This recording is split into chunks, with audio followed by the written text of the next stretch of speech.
Organization. Please help me welcome our sister, Donna Baranski-Walker. Thank you.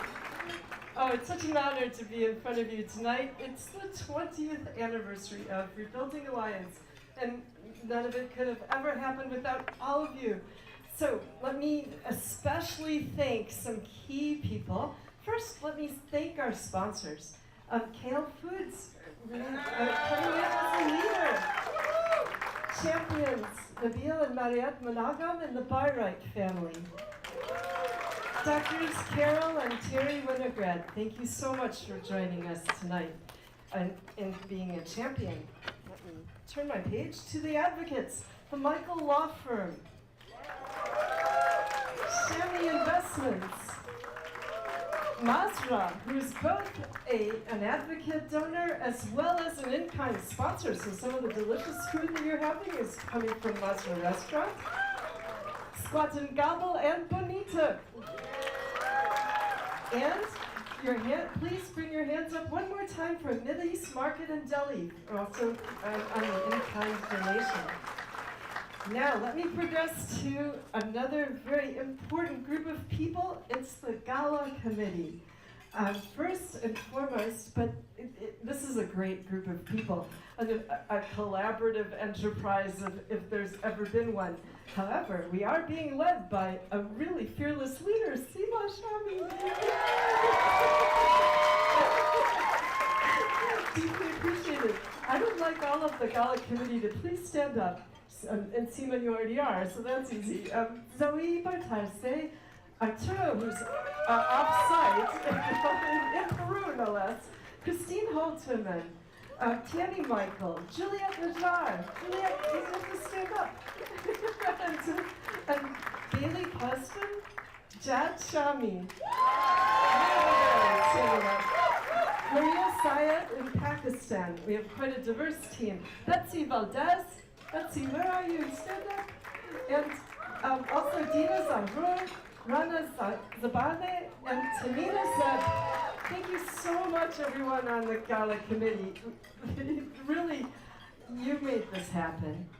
I also want to thank the Board of Directors for Rebuilding Alliance, and our board chair has thanked most everyone, and our newest Board of Directors member, Tamina Zeb, joins us today here in the room. Yay, there you are. I should maybe go through that quickly. Jamal Al-Radaide, Utkarsh Mehta, Kevin County, Ahmad Nuruddin, Adam Ramadan, Tamina Zeb, and Alex Bindrim are all part of our team these days as part of the board. Thank you so much. Now on to Rebuilding Alliance's staff. You might have heard us say last year or so that we had to close our office just due to COVID to stay safe. And that meant something happened that was kind of a small miracle. It meant that people came to help us from all over the world instead of just in our zip code. So our team is diverse. It has people in Palestine. It has people who are from Peru, from Pakistan, throughout the United States. It's a remarkable team. So when you have a moment, take a look at our really cool list of all the different people in our crew. In Gaza, in the West Bank, sometimes in Israel also. It's been an amazing group of people working together for Palestinian rights. And then a special thank you to the summer interns. And a number of the summer interns are here in the room. So summer interns, can you stand up and wave, jump up and down? I want to jump up and down because of our interns. Ribal Abdurrahim, Haya Abdul-Jabbar, Fiona Feng, Zaina Michael, Sarah Muzai, who happens to be in Morocco now and is safe. Also Jad Shami, who takes these dual roles in many committees. Katie Shami, who really came to, it was a starting summer for her and very exciting. Irene Wang and George Zagwaba, thank you so much, everyone. Truly, you are the spirit, the wind behind sails. Just deeply appreciated. And with that, let me encourage you to continue on with your dinner and more coming soon. Thank you. All right, thank you, Donna. All right, now let's move on to our first award of the evening. I'm going to introduce our brother who is going to be introducing that award to our awardee. I'd like to welcome Maher up to the stage. The first person introducing our award tonight is Maher Zabani. He is a George Mason University graduate in computer electronics engineering, a serial entrepreneur, and he has been dedicated to community leadership, including roles as the former chairman of the St. Nicholas Church and the co-founder and former chairman of the Zaytuna Club, promoting cultural exchange. That's you, right? We're talking about you? Okay. No. Why don't you stay down here because I believe your awardee is coming down there.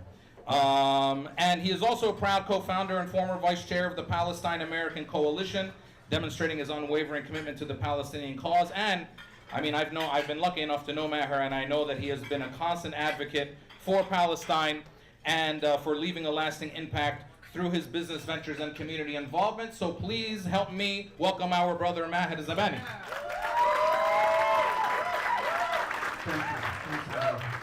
Thanks, everyone.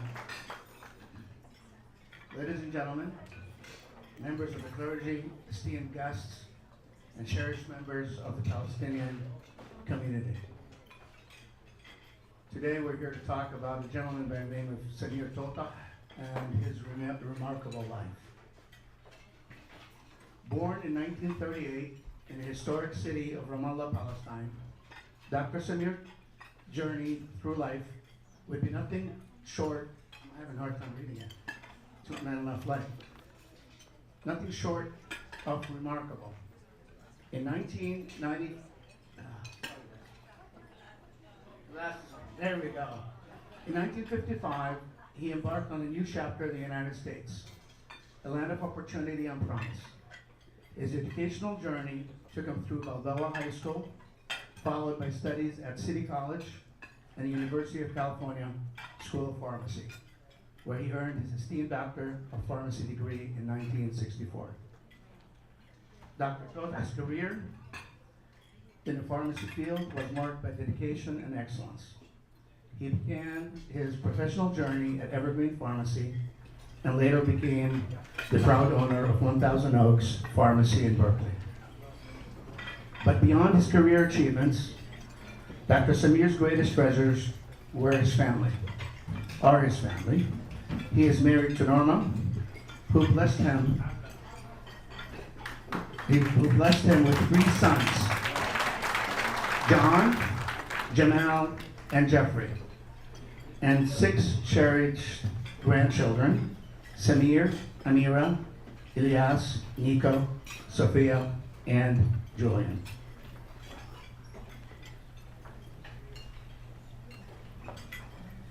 His involvement in serving the Palestinian community began with his presidency at the Ramallah Club. During his tenure, he envisioned a grand culture celebration that would become the Palestinian Cultural Day.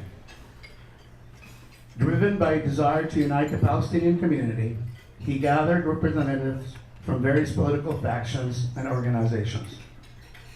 It was then that decision was made to the Ramallah Club to oversee the day's management of the Palestine Day Cultural Day, marking the beginning of a tradition that would last 44 years.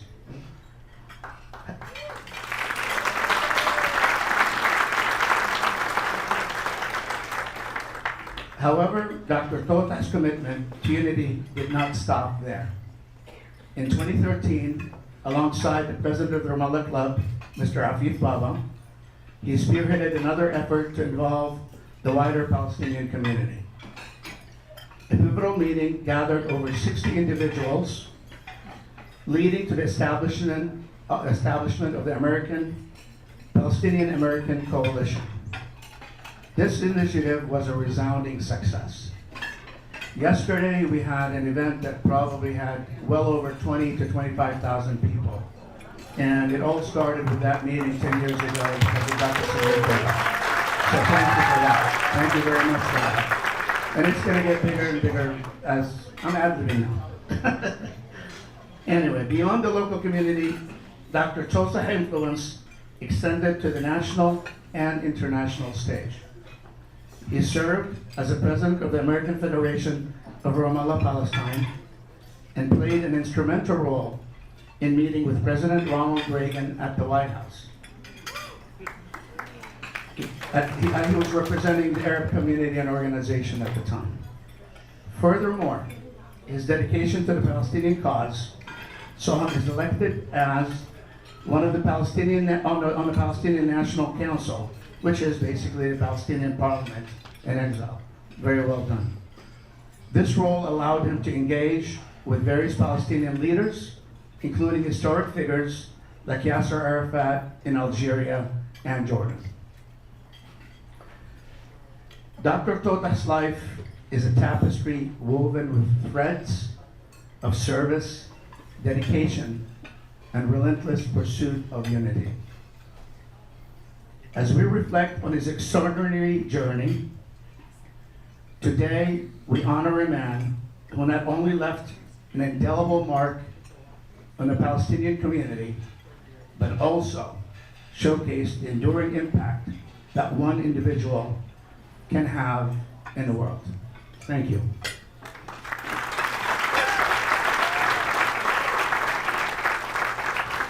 I had the pleasure of working with Dr. Samir for the last 10 years. A man that would pick up the phone anytime you call him. He was always eloquent, calm, collected, and full of great advice. Anytime I called him, I always picked up the phone. Thank you for that.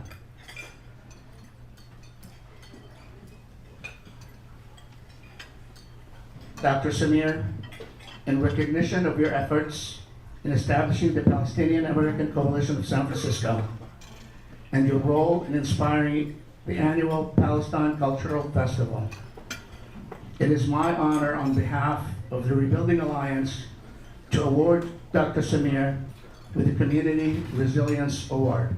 Congratulations.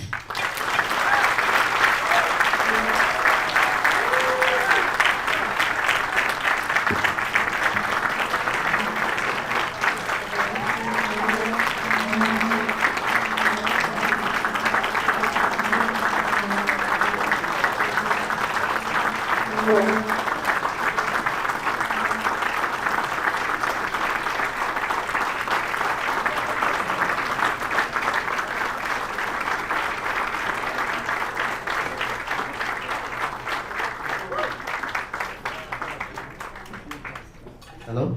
Yep. I really do not know what to say after this introduction. I'd like to thank first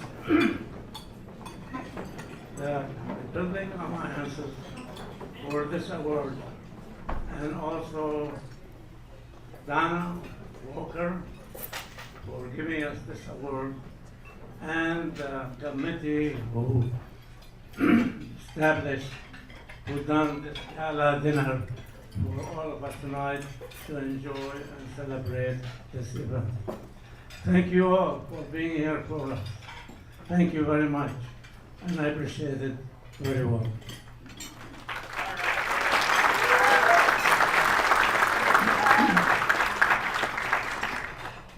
I want to talk about a couple of things. One is about the Palestinian woman.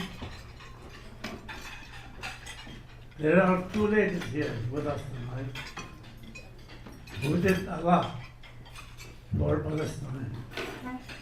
Of course, one of them is my wife.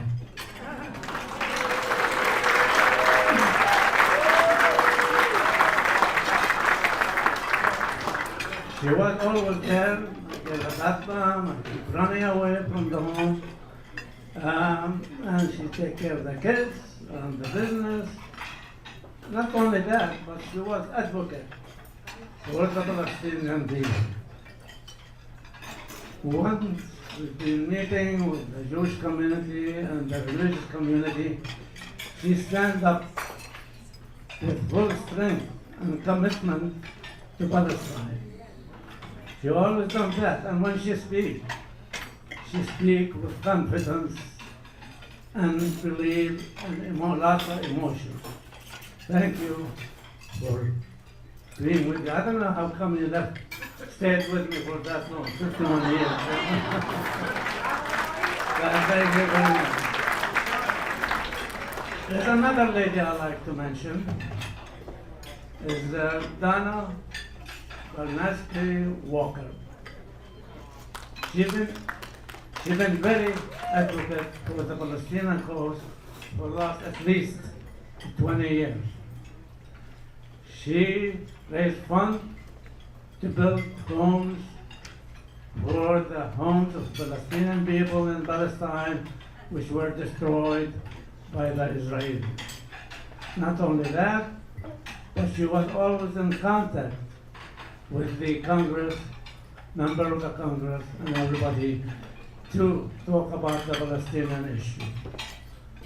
Not only that, but one time I and Hafid, we joined her to put the name of Palestine on the Google map. And we did whatever we can, and it was great. But I don't know whether we were able to do so. But she did a lot for on the map. We have the villages and other things. Thank you, Donna.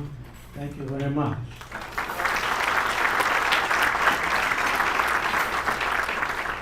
When I talk about Donna, I think she, with her name, Donna Barnaski Walker, nobody think about her Palestinian. But I think she was born Palestinian. Thank you all for that. And I don't know, there's so many young women here who did a lot for Palestine. Many of them. I'm not gonna name. I think everyone here, they did something for our community, for the Palestinian people. And I think this award should go to our Palestinian women. Thank you. And thank you very much.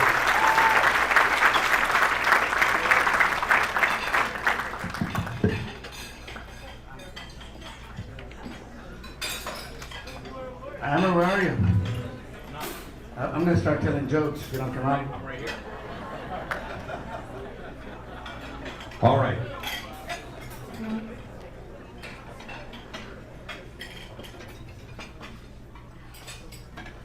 Let me hand the mic to someone in the community who we all know, Dr. Samir. Please come back with Mr. Sam. Please come back to the stage, Dr. Samir. Let me hand off the mic to somebody that we all know, a Palestinian activist and a political figure in our community, former mayor of Foster City, Sam Hindi. Thank you, Honor. Masat Fair. Good evening, everyone. First, let me thank the Rebuilding Alliance for 20 years of supporting Sumud Palestinian. Thank you so much for everything that you're doing to our cause. We appreciate you. So today we're here to honor Dr. Samir Tota, and Maher talked a lot about his biography and about his achievements, so I'm not going to repeat that. But I want to say that Dr. Tota has been an inspiration to many generations. The work that you have done, I'm going to focus on Palestine Culture Day. Maher talked about all the achievements and all the advocacy that you have done throughout the year, and they're all excellent and wonderful. But talking about the Palestine Culture Day and the great example that we could all feel and touch, especially after yesterday's event, an event that you had started, I think, with Fuad a while back. And here we are, yesterday we had almost 25,000 people. That's a testament to the work that you have done. That's something that we could see. No one could deny that. I think that is your legacy that you kept the Palestinian culture alive, not only for us, not only for the community at large. Like in Foster City, we have people coming from all ethnicity and all citizenships and coming in and sharing our Palestinian culture, but also for the generation, the younger generation. Yesterday we saw before us the young generation being more active than ever. I think this year was phenomenal, the younger Palestinians being active and participating and taking leadership role, which is really important for all of us. So thank you. I can't say enough about the work that you have done. All I could tell you, I leave you with this. God bless you. Allah barik feek, we tawal dom. Thank you so much. Congratulations. Oh, I forgot about why I'm here. So I'm here actually to present you with a certificate of recognition on behalf of the Foster City City Council. Thank you. Please, let's give her a round of applause. So not only have we had impact on the Palestinian cause, but also Foster City. This event that we have brought to Foster City is one of the largest events behind the 4th of July, which is our largest event that we hold in Foster City. Now Palestine Culture Day is the event that everybody wants to attend in Foster City. So thank you very much and congratulations.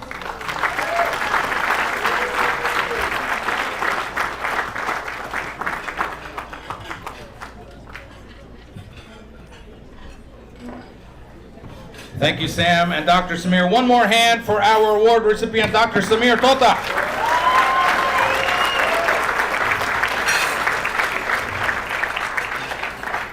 All right, our next award that we're presenting is called our Storyteller Award.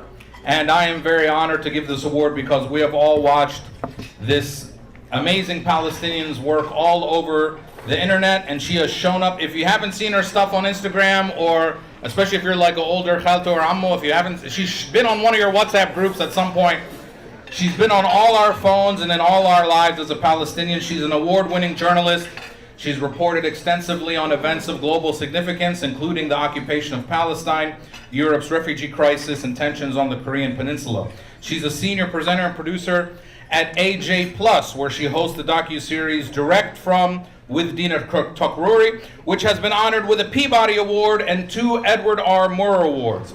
She's also a co-author of the memoir They Called Me a Lioness, a Palestinian girl's fight for freedom, about the life of Palestinian activist Ahed Tamimi.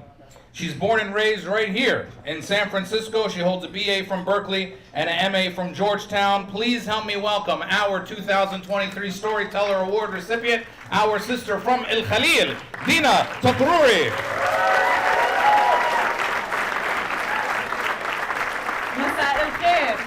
Hello everyone, thank you so much. Thank you, Ahmed, for the very gracious introduction. It is such an honor to be accepting this award here. This is the community that raised me, so it's super, super special for me. Thank you to Rebuilding Alliance for this honor and for all of the incredible work that you do to help us stay connected to Palestine, to our homeland, for the direct aid that you do, for helping the children and all the advocacy, and that's something that's very close to my heart. As Ahmed mentioned, I was born and raised in San Francisco, and I would go to Palestine often as a child, like so many of us. You know, can we give a round of applause to the parents that took their children to Palestine so that we can understand where we came from and have that connectedness? My mom did that. My dad is here, but my mom would take my sister and I for the summers, and it really shaped who I am. And it's those visits where I developed a love for the land and a connection to my roots, and I had a glimpse of the life that I could have easily had I grown up there under occupation if my parents didn't immigrate here. And like so many of us, I grappled with the constant question of, what do I do with this privilege of being American born and raised? As a child, you know, typical Palestinian story, we watched the news a lot. Also, thank you to my father for that. The news was on at home 24/7. And so I watched it a lot and I paid attention, and I didn't feel like I had a voice or that my people had a voice, and I wanted to change that. And math and science were not my forte, but I was a good writer, and so my dream was to become a journalist. And so I did. And I have felt that it's my soul's mission in this life to tell stories of the marginalized and the oppressed, and specifically of the Palestinian people. Hello, Light. As Palestinians, we have a rich tradition of storytelling. It is the hallmark of our people. It is one of our most powerful forms of resistance. I was inspired by giants like my late friend and colleague Shirin Abu Akleh, who was killed by Israeli forces last year. She paid the ultimate price for storytelling, and we continue to demand justice and accountability for her, so I want to honor her here. I can't accept this award without mentioning her. As a journalist, I have reported from around the world, from various conflict zones, and on the struggles of people fighting for self-determination and basic human rights, from Europe's refugee crisis to Flint, Michigan, to a black township in Cape Town, South Africa, to the US-Mexico border and beyond. And it is being Palestinian and having an intimate understanding of injustice and the damaging impacts of settler colonialism that have given me the lens through which I understand and connect with other stories around the world. And let me tell you, I've reported from places like Standing Rock and from Hawaii on the struggles of the indigenous folks there, and from Vieques, Puerto Rico, a tiny island that the US Navy used to bomb over and over again as part of their training. And as soon as I show up and they see this reporter and I tell them I'm Palestinian, there's an immediate trust there. They're like, she gets it, you know, because time and time again, you know, they have shown me and I have seen the interconnectedness of our struggles against settler colonialism, dispossession, and racism. And so it's been very heartening for me as a journalist to see that, to experience that, and it gives me hope that the tide is changing and that there is more unity and more, you know, common understanding for our cause. We are not alone.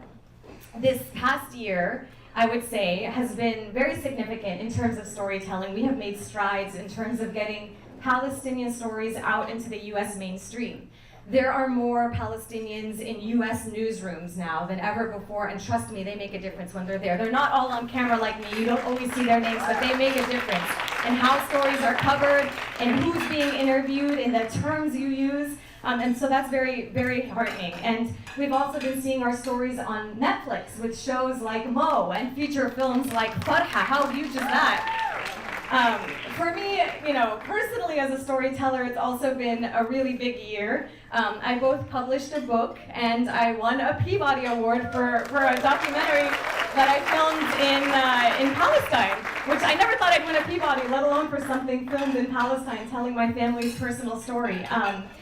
In terms of the book, this week actually marked 1 year since the publication of They Called Me a Lioness, A Palestinian Girl's Fight for Freedom, which I'm so proud to have co-authored with the fearless Ahed Tamimi. And it's actually out in paperback as of a few days ago, so I ask you all to buy it and support Palestinian authors. Through this book and through Ahed's personal story, we were able to detail the daily life of what it's like to grow up as a Palestinian child under Israel's brutal military occupation, what it's like to be arrested by Israel's military and jailed, which is far too common, and also what it means for this generation that has grown up only knowing checkpoints and walls and not a single day of freedom in their entire lives. We did this. We wrote this book together without any sort of censorship or sugarcoating. We call things as they are. And we were published by a major American publisher, One World Penguin Random House. And that's yet another thing that gives me hope in terms of the progress we're making.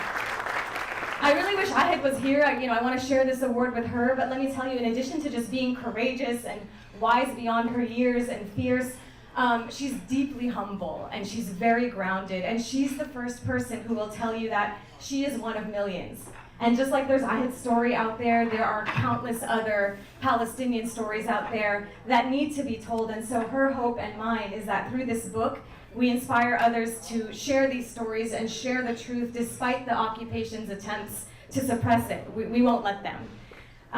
In the past, we felt like our stories are not going to get recognition or that we'd be silenced, but I think this book is a testament to the fact that if we are steadfast in challenging the status quo and forcing our stories onto the agenda, they will bear fruit. The other big professional accomplishment of the year, as I mentioned, is this documentary that was honored with a prestigious Peabody Award. And it really means so much to me to be accepting this award in front of my father here today, because he was the inspiration for this documentary. If you watch it, you'll see that it's a bit emotional, it's a bit personal, and since this is a Storyteller Award, I hope you'll let me tell you the story of what this film was, and then you can all watch it on YouTube afterwards.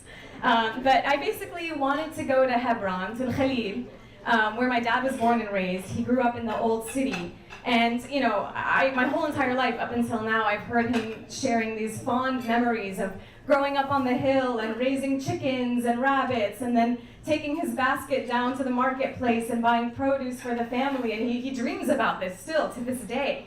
So I don't spend much time with Khalil. I go to Ramallah when I visit Palestine. That's where most of my mom's side is. And so for me, this was kind of like a discovery. Let me go see where my dad came from. I didn't realize that it was ground zero of Israeli apartheid, literally where they have perfected apartheid in a way that will break your heart and haunt you. What I saw was a once thriving and bustling Palestinian center of life that's now transformed into a ghost town. Ghost town. There are streets where Palestinians are not even allowed to walk. They haven't been able to walk on these streets for 20 years. Even if they live on the streets, they have to enter their homes from the back or from the roof. And they're segregated. There are countless Palestinian homes and shops that are just welded shut.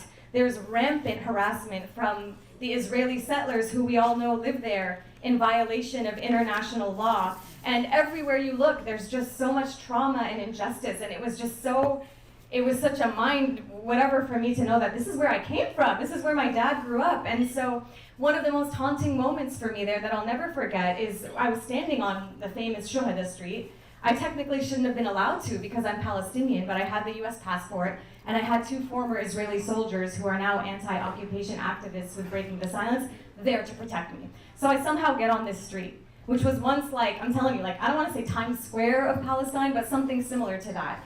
It's absolutely silent. There are only soldiers walking on it, a couple of settlers, absolutely silent except for the fluttering of Israeli flags above. So I decided to FaceTime my dad and show him.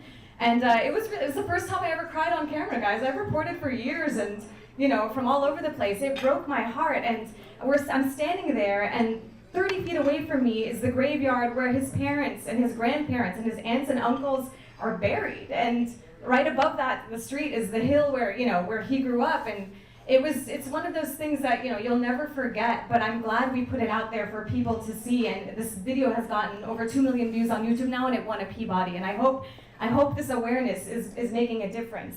A little bit later, I want to tell the story of a child that I met that day as well. A few streets away from where this all happened, I met a 13-year-old girl named Salwa Sidr, who I personally want to dedicate this award to because she also hasn't left me. Salwa lives in a tiny alleyway in the old city of Hebron, and above her home there are nets that the family has had to put because the Israeli settlers are constantly throwing garbage and trash down at them. The week before I got there, she was arrested by the Israeli soldiers because a settler came and falsely accused her of playing with a knife in front of her house. There was no knife, but that's just how it goes there. The settlers say whatever they want, and the soldier's job is to just protect them. So this poor girl is traumatized, and every time we're talking, she's looking up because she's afraid they're going to throw something down at her. And she said her little brother, just a week ago, a settler threw a rock on his face, and it swelled up. And despite that, he looks out at the little settler children and says, "Wow, look at their toys, they're so lucky, can we go play with them?" And she says, "No, we can't play with them. This is an occupation." She's 13, she's tiny herself, but she's explaining this to her young brother. And, I asked her what she wants to be when she grows up, and she said she wants to be a doctor. And I asked her, "What's your dream right now?" And she said, "I want to leave. I don't want to live here." She said, "Batmanna arhal." And so this I don't mean to bring this, to bring a somber note to this event, but this is the reality of so many Palestinian children out there. And this is why it's so important that we support the work of incredible organizations like Rebuilding Alliance that are providing direct aid, that are, you'll hear about this later, bringing Palestinian children to the US Congress and sharing these stories. And as I said earlier in the speech, I do believe that storytelling is a weapon. I believe that this is a craft that I've inherited, from our tradition of being Palestinian. I'll never be as good of a storyteller as my father. It doesn't matter how many journalism awards, I'll never get there.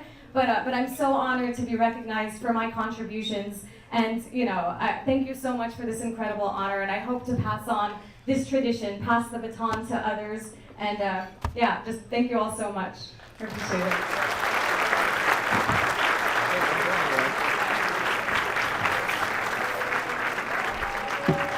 Okay, Dina, come join me. We have this 2023 Storytelling Award from Rebuilding Alliance, the 20th anniversary gala supporting Palestinian Sumud. To tell one's story is a human right, and we once again are very proud to present this to you, Dina Tokrur.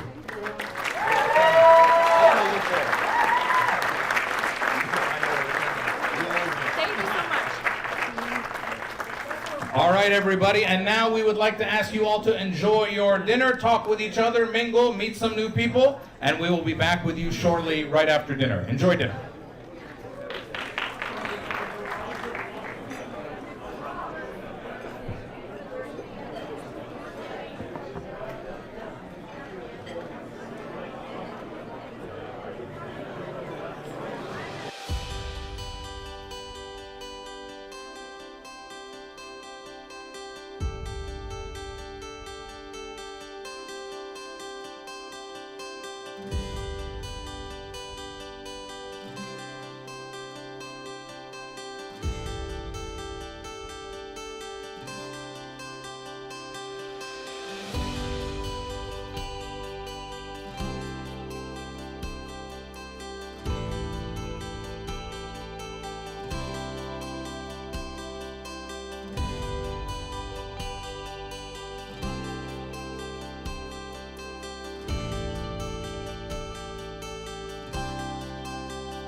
Please have your seats. Please have your seats so we can get back. Please, everybody, have your seats. And we will start in a few minutes. Let's everybody have their seats.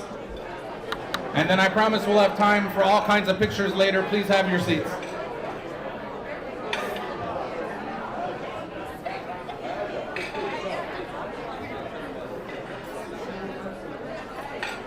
Once again, everybody, please go back to your tables and have your seats. I can do it in English, Arabic,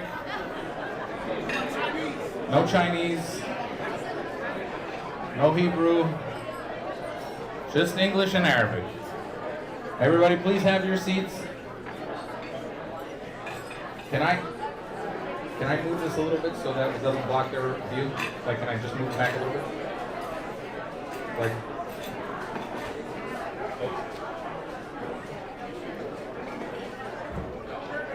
is that okay? Is that okay? Okay. Everybody, please have your seats. Let's everyone have their seats so we can get started again. Ya Jama'a. Everybody at the bar too, please have your seats.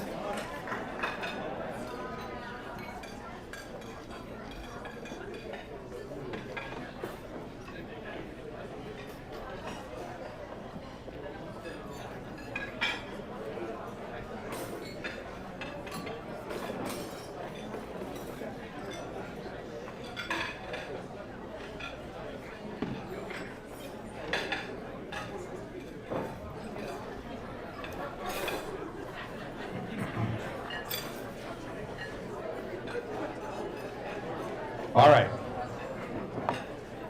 If I could have everyone's attention again, how was dinner? Good. Wonderful. I'll wait. Okay, wonderful. I do have one important announcement to make before we move on. We do have the honor of a special guest with us tonight. You might have seen him all yesterday at the Palestine Festival. And joining us all the way from Gaza, our young brother, MC Abdul.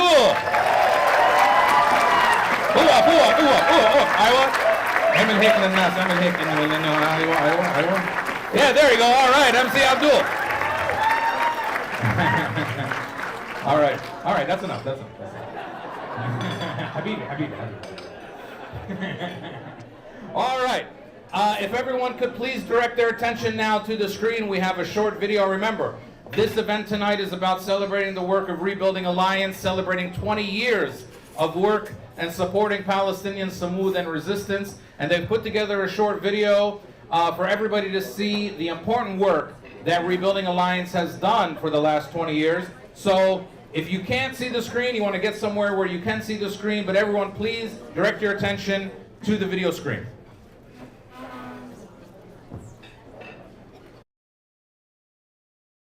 Resilience, heroism, a determination to stay on one's land, a commitment to finding justice, no matter how long it takes, no matter the cost.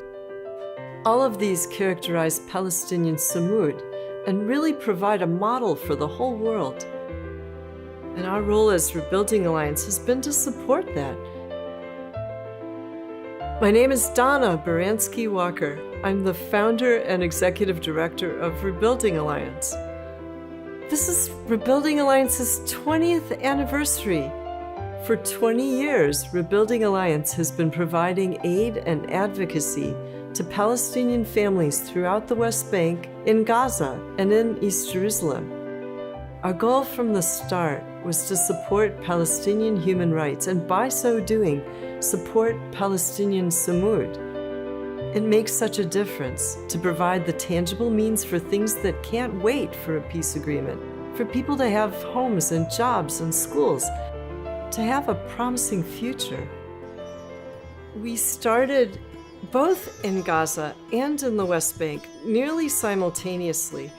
One of our projects was building a kindergarten in Al-Aqaba in the West Bank's Area C. The village had been used for live-fire military training by the Israeli army for 30 years until the village brought suit. That's when Israel's High Court forced the Israeli army to stop firing weapons there. Before that, Many villagers were killed or injured, and most were driven away. The first victim was Haj Sami Sadek, who became the head of the village. Mayor Haj Sami wanted to bring the villagers home. He asked Rebuilding Alliance to start with a kindergarten to show them that the village was safe and give the families a reason to return. Our kindergarten would become the heart of a thriving village. After another high court case, Rebuilding Alliance would bring a famous Palestinian architect to work with the families to design their homes. We'd helped Mayor Haj Sami create the village plan that helped Al Aqaba build more than 60 homes. Meanwhile, in the Gaza Strip in 2003, Rachel Corrie, a young American, was killed by an Israeli army bulldozer set to demolish the house where she'd been staying. When I met her parents, Cindy and Craig Corrie, I asked if we could rebuild destroyed Gaza homes in Rachel's name. They said yes, and a year later, the Corries became two of Rebuilding Alliance's founding board members. We started with the home Rachel stood to protect, where pharmacist Dr. Samir Nasrallah, his family, and his brother's family lived. We even brought them on our U.S. speaking tour with the Corries to raise the funds. When in Gaza, I stayed with the Nasrallah family to develop the construction plans. I learned how to set a big goal and that you only needed to know the next two. We finished that first house in 2007. And that was just as the blockade of Gaza became permanent.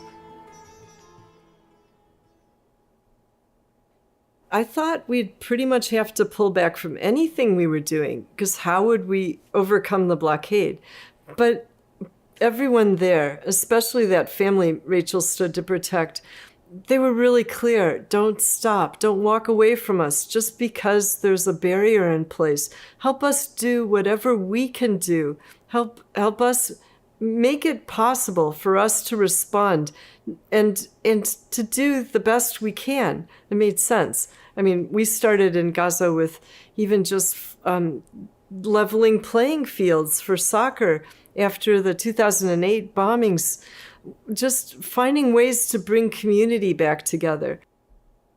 And then in 2014, Israel bombed Gaza for 51 days, 1,000 bombs a day.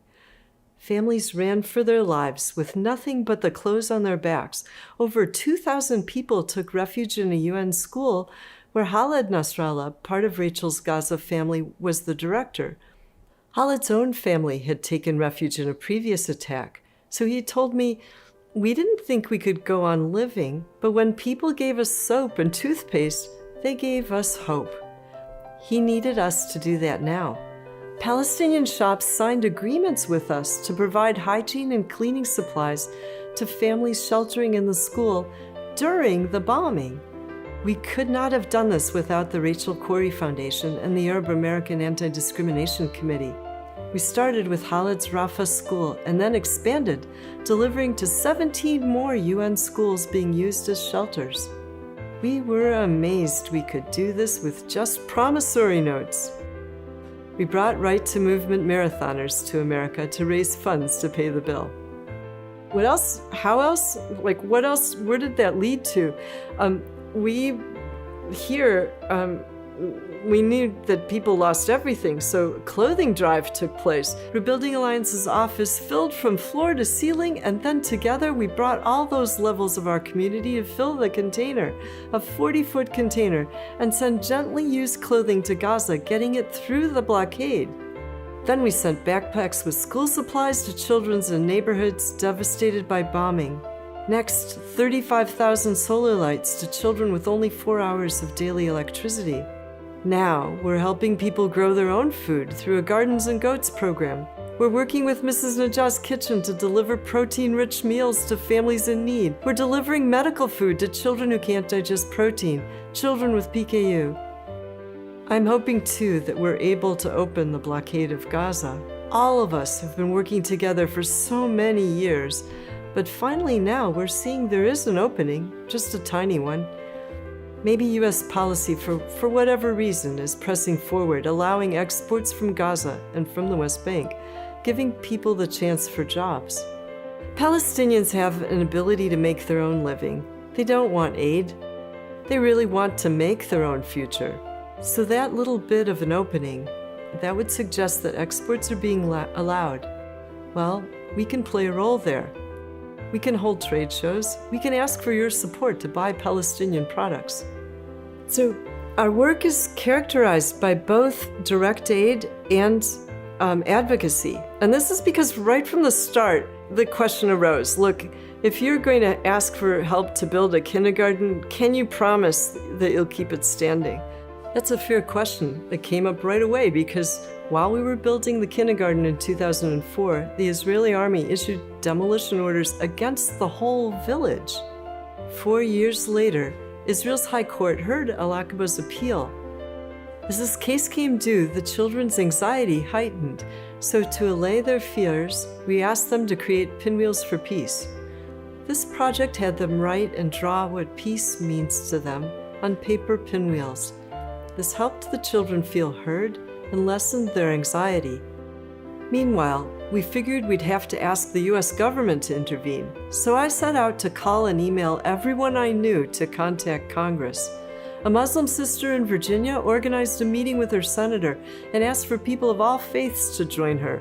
A Rotary District governor said he'd be there and offered to teach us how to walk the halls of Congress, so we joined him in Washington. When we saw legislators, we'd say, let us show you these pictures of our kindergartens. You've got to see their pinwheels for peace. And we rolled it out in front of them. And it worked. The High Court said, for the time being, the center of Al-Aqaba will remain standing. So when Susia faced total demolition in 2016, we said, well, if the photos worked, what if we bring the children to Congress in person? Maybe the best way to reach Congress in the barriers that are here now is to really let children speak, let them bring their vision of peace forward. Okay, so what happens? We brought them to Washington and they gave briefings to Congress. Then Senator Feinstein took the extraordinary step of asking to meet them in her office. She listened carefully and was so moved she hugged them. Most importantly, she took action. She wrote a series of open letters to the Prime Minister of Israel, who put the demolition orders on hold. But the orders never went away. They're still in place today, and unfortunately, things are getting worse. Demolitions have been on the rise, especially schools, so Rebuilding Alliance invited constituents to join hundreds of briefings with Congress this year. We're able to get both Republicans and Democrats to listen. For example, Jimba Elementary was slated for demolition and we had 14 days to respond. We got Senator Feinstein to send a private letter and it likely stopped the demolition. Jimba Elementary was informed that their school would remain standing. But only 4 days later, Ein Samia Elementary was demolished. Because letters from senators and representatives may be the only way to halt the demolitions, everyone is asking us, Rebuilding Alliance, to get Congress to intervene. They're asking us for aid, and they're asking us to cover court costs. We know how to do this, but we need resources to make this all happen. So if you're able, please donate now. All of your support, from small to large, all of us make the difference. And all of us mean that Palestinian Sumud remains effective. Together, we can get one step closer to a just and lasting peace throughout Palestine and Israel. Thank you.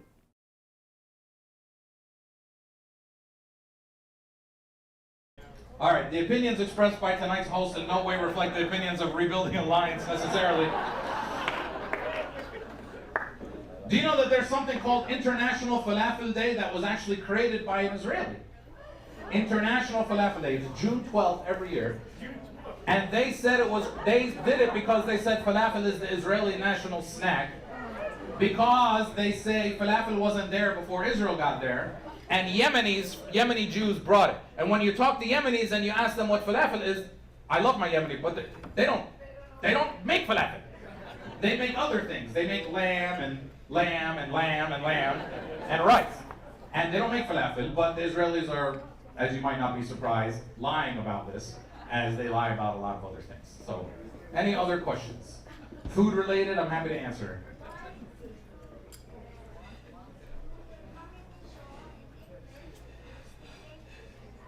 Why do I do my comedy shows in English if I'm in, well, I'm American, so I think in English, so I create in English, so I present in English. Yeah, if I grew up in the Arab world, and I mean, I speak Arabic, but if Arabic was my first language and that's what I created art in my brain, then I would present it in Arabic. But I present in both languages sometimes, especially dirty jokes, I like to present in both languages.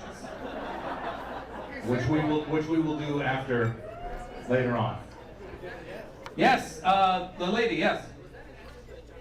I can't, please, no interruptions, sir. What'd you say? My favorite Arabic dish? Okay, I'm gonna tell you. But there's been sort of, social media doesn't like this dish. My favorite dish by far is bamie. Bamie. Yeah, see, look what MC Abdul said. MC Abdul turned around like he doesn't like bamie. MC, keep it up with bamie. Mish Ashab, yeah. The younger people don't like bamia. I don't understand. Bamia is a beautiful, wonderful, healthy, amazing dish. But I love everything, obviously, but bamia is my favorite. What's my second? Matlubi. But I mean, you know, you're asking someone to pick between their children. I mean, as you might be able to notice, I love them all. Now, mensef, look, mensef is delicious, but now there's a little. Some people say, does mensef belong to Palestinian or Jordanians? Because there is a village outside of El Khalil called Sumud, right? I mean, and the people of Sumud say that they are the creators of mensef. I know, but that's just what they say. I know. Just let me. I'm not done talking yet. Okay, you're Jordanian? Okay, I'm not done talking yet. Just let me. I'm about to. Just let me finish. I said they say that they created Sumud or mensef. Now I say, let the Jordanians have mensef. Because what else do they have? So I'm just kidding, I'm just kidding, my brother, I'm just kidding. You know, we have Jesus and Mary and Sakhan, so you even have mensef. No, I'm just kidding. We're all, like I said, we're all the same people and these borders are fake, so we're just making fun of them. Any other questions? Is this fixed yet? All right, any other questions? Yes? Oh, this is my Jordanian brother. Yes, I'm sorry. Why they call it? I saw a video about this, about how it was something that has to do with kosher or not kosher. I don't know if is that true? Yeah, I don't know. Would you like the microphone, sir?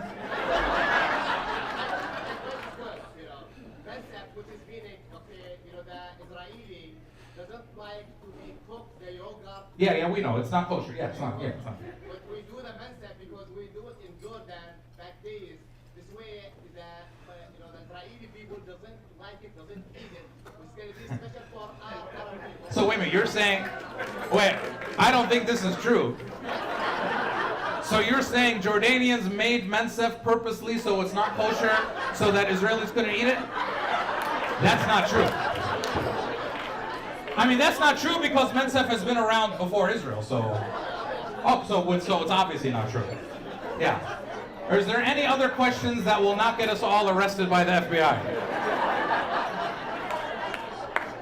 Yes, ma'am. Can everybody please, sorry, can everybody please give me a second so I can hear? Just speak loudly. Well, my favorite, I mean, not because it's here, but you know, when Suhail and Tamir and Mahmoud came out with Damn, that kind of changed my life, the way I looked at hip hop. So Damn is the best hip hop group in Palestine as far as I'm concerned. But you know, we have a lot of them, and they sort of started a trend. Now hip hop is like the main Palestinian musical art form now because of what they did. So I listen. So other than that, it's like Kulthum and Abdul Halim and Fairuz, and then Damn. So yeah. As far as I'm concerned. Anyone else? Over here. Any other questions? This is still not fixed? We're still doing this? Okay. Oh, do you have a question, sir? Yes. Speak loudly. Huh? Muhammara or hummus? These are two very different things, but hummus is much more part of Palestinian cuisine than muhammara. But muhammara is delicious. But hummus is delicious, and hummus, just so we're clear, should never be made with garlic in the mix. Yeah, I know some of you don't know what you're talking about, and you think there should be garlic in it, but that's not true. Garlic goes in the tatbili mix on top of the hummus, but not in the mix. لأنه بيخرب الحمص ثاني يوم. هذا إشي معروف وبعرفش ليش بتحطوا توم بالحمص. Now garlic powder, now you're just cheating altogether. Garlic powder, no, that's for sure, no. And bamia only with meat, and matluba only with chicken and cauliflower. If you put meat with matluba, then I don't know what you're doing. Is this fixed yet? Because I need to leave. And if you eat kanafe fishnet, I don't know, we have to break up. Huh? Garlic, that goes on the bamia at the end. The cilantro and the garlic at the end. Yes. You know what I'm talking about. You obviously have eaten all of the bamia and everything else. You really want to smoke that cigar, huh? You wish they had changed the rules immediately. Okay. Okay, yes sir. Have I ever been censored? Yes, by our Wulad Amna censor me all the time, yes. I've been taken off a stage one time because I was performing in a restaurant in Michigan like 15 years ago, and I was taken off a stage because apparently my jokes about Palestine were offending certain people in the audience, and they took me off the stage. And then I have our pro-Israel friends. They call theaters that I'm performing at. Are you ready finally? Okay, and they call theaters that I'm performing at all the time and try to cancel me. But as I'm very lucky that number one, I have the support of my people, and number two, that their tactics aren't working. And number three, it doesn't matter what they try to do to us, because we have the truth on our side, and we are going to win, and we already are winning. So let them, there's only one reason you try to silence the other side, that's because you're lying. We don't try to silence the other side. In fact, half of what I post on the internet is what like Ben Gvir and Smotrich and Netanyahu say. So I'm happy when they talk. We like it when they talk. We don't want to silence them. Let them keep talking because they're our best PR. Yes. You're ready? Yes, I heard you're ready. Yes, yes. Okay. So now, please, if everybody could please put their attention to the screen, and we will watch this video from the work of Rebuilding Alliance.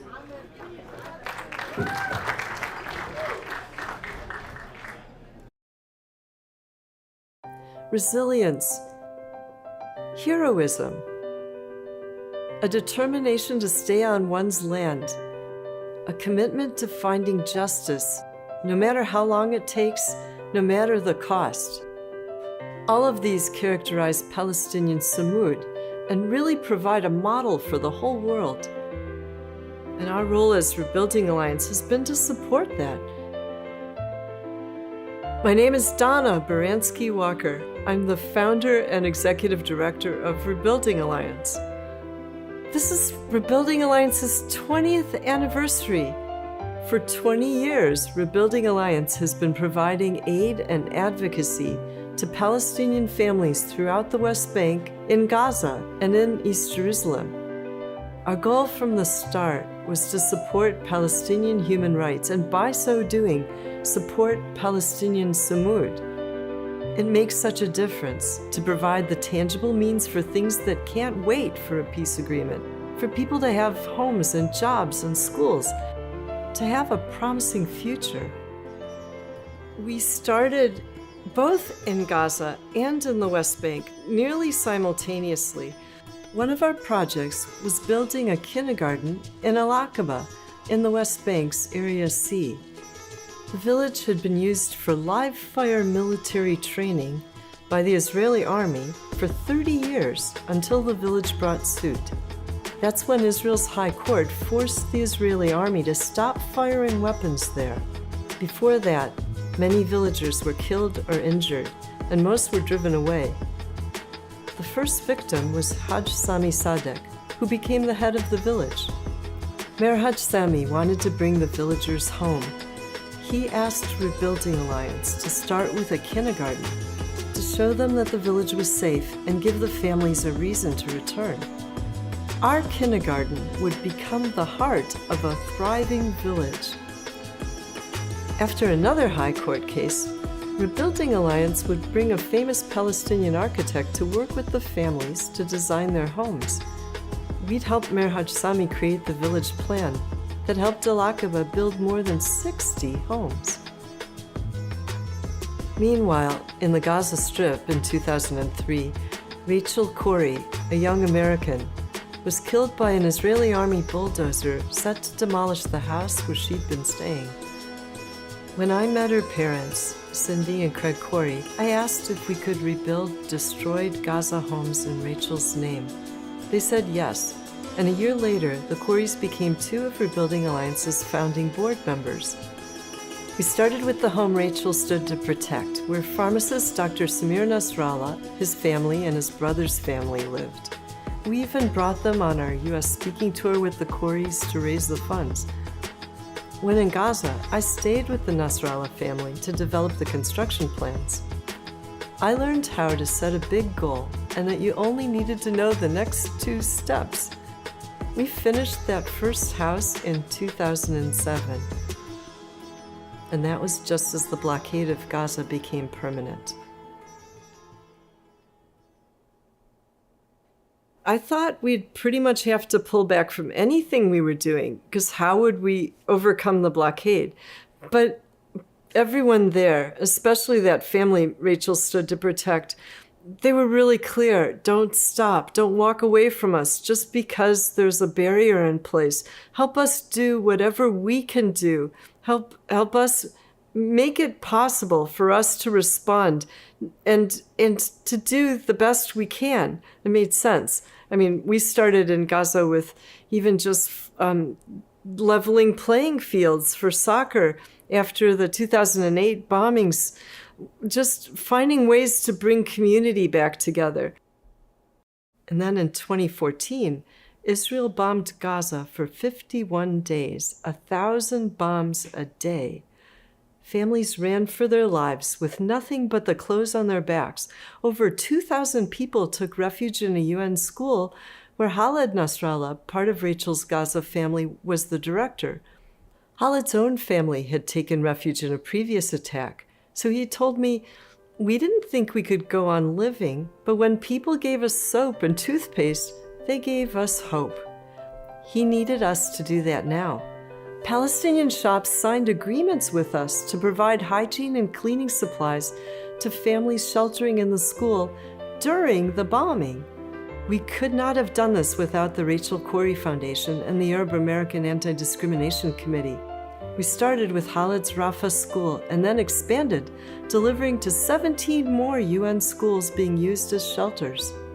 We were amazed we could do this with just promissory notes. We brought Right to Movement marathoners to America to raise funds to pay the bill. What else? How else? What else? Where did that lead to? We knew that people lost everything, so a clothing drive took place. Rebuilding Alliance's office filled from floor to ceiling, and then together we brought all those levels of our community to fill the container, a 40-foot container, and send gently used clothing to Gaza, getting it through the blockade.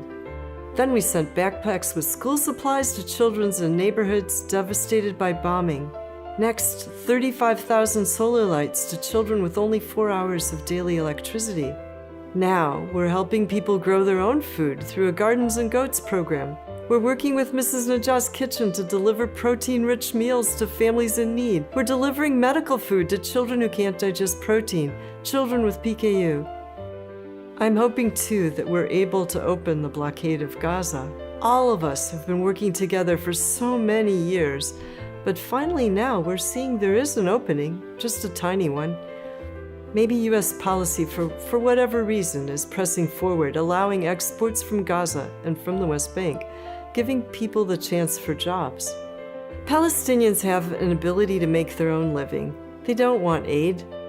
They really want to make their own future. So that little bit of an opening, that would suggest that exports are being allowed. Well, we can play a role there. We can hold trade shows. We can ask for your support to buy Palestinian products.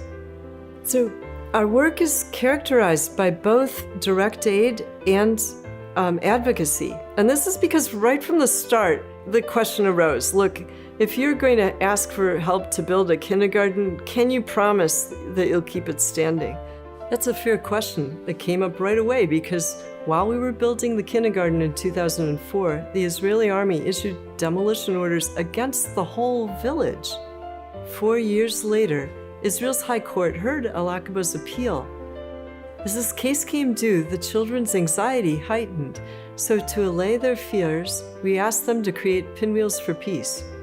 This project had them write and draw what peace means to them on paper pinwheels. This helped the children feel heard and lessened their anxiety. Meanwhile, we figured we'd have to ask the US government to intervene, so I set out to call and email everyone I knew to contact Congress. A Muslim sister in Virginia organized a meeting with her senator and asked for people of all faiths to join her. A Rotary District governor said he'd be there and offered to teach us how to walk the halls of Congress, so we joined him in Washington.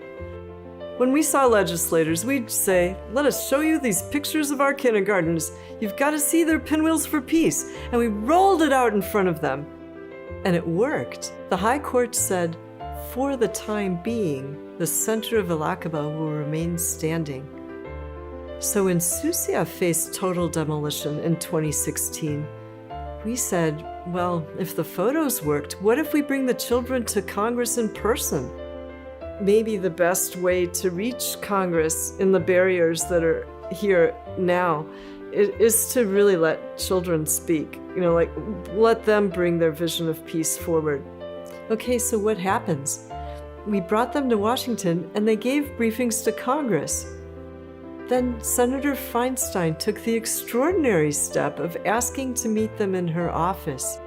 She listened carefully and was so moved she hugged them. Most importantly, she took action. She wrote a series of open letters to the Prime Minister of Israel, who put the demolition orders on hold. But the orders never went away. They're still in place today, and unfortunately, things are getting worse. Demolitions have been on the rise, especially schools, so Rebuilding Alliance invited constituents to join hundreds of briefings with Congress this year. We're able to get both Republicans and Democrats to listen. For example, Jimba Elementary was slated for demolition and we had 14 days to respond. We got Senator Feinstein to send a private letter and it likely stopped the demolition. Jimba Elementary was informed that their school would remain standing. But only 4 days later, Ein Samia Elementary was demolished. Because letters from senators and representatives may be the only way to halt the demolitions, everyone is asking us, Rebuilding Alliance, to get Congress to intervene. They're asking us for aid, and they're asking us to cover court costs. We know how to do this, but we need resources to make this all happen. So if you're able, please donate now. All of your support, from small to large, all of us make the difference. And all of us mean that Palestinian Sumud remains effective. Together, we can get one step closer to a just and lasting peace throughout Palestine and Israel. Thank you.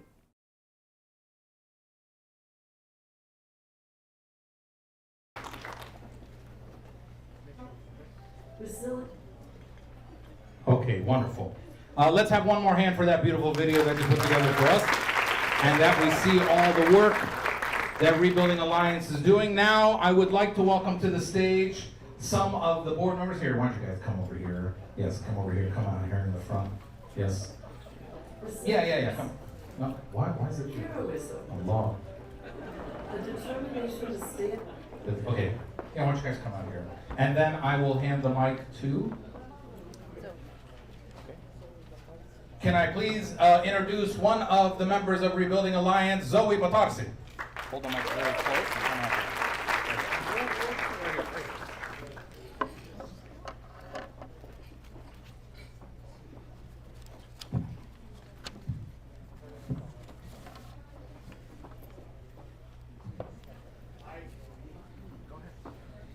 Good evening to all. My name is Zoe Batarse, and I've been a Rebuilding Alliance volunteer and member of the Gala committee since 2014. As you know, tonight's theme is Sumud, which is symbolized by the olive tree. Not any tree. The olive tree is a heritage symbol of Palestinian identity, a symbol of peace and also hope. Hope that enables us to see that there is light despite all the darkness that surrounds us, now especially. It is organizations and people around the world, like Rebuilding Alliance and Donna Baranski-Walker, who give us hope. The video we just watched told us about the work of the Rebuilding Alliance, but it didn't tell us about Donna. I want to take a minute to do that. Donna is a proud Polish American from Detroit. As an MIT electric engineer, she was always interested in how things work and sought ways to use new technology for peace building. Prior to forming the Rebuilding Alliance, was employed by MIT, Stanford, then SRI. In 1999, she left her engineering job to work on peacemaking full-time. But it didn't begin then.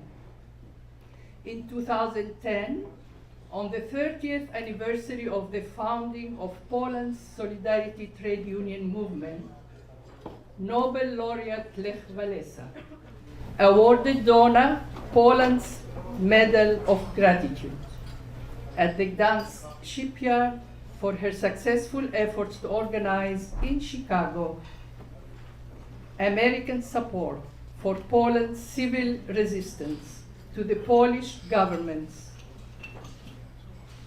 for the imposition of martial law and political repression in the 1980s.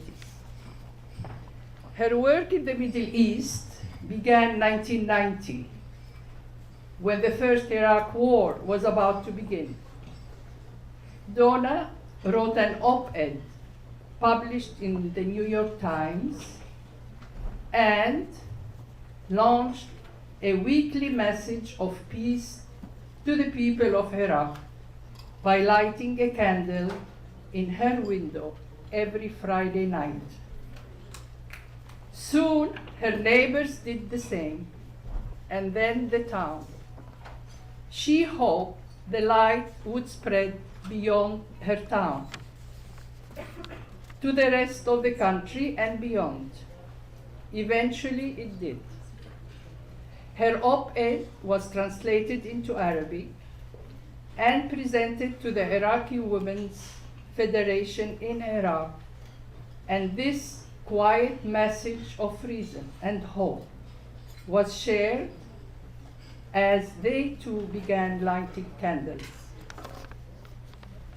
In 2008, she received the Certificate of Special Congressional Recognition from U.S. Representative Barbara Lee, in recognition of outstanding and invaluable service to the community upon unanimous passage of House Resolution 1369, the Peacemakers Resolution. When former President Carter was barred from entering Gaza, she arranged a meeting of Gaza NGOs to videotape questions. President Carter replied to those questions and thanked Donna personally on his website.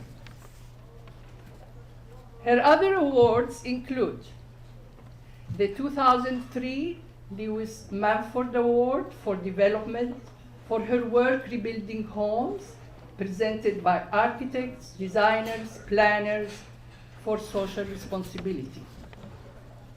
The Rotary Foundation of Rotary International named Donna a Paul Harris Fellow, and the American Arab Anti-Discrimination Committee's Orange County chapter presented Donna with the Rachel Corey Conscious and Courage Award 2016. Donna has worked tirelessly to bring awareness and create change for the Palestinian people. She is not a woman of words, but of action, who believes in the power of hope that opens doors to a peaceful future, and in spite of the darkness that surrounds us. Let our hopes and not our hurts shape our future.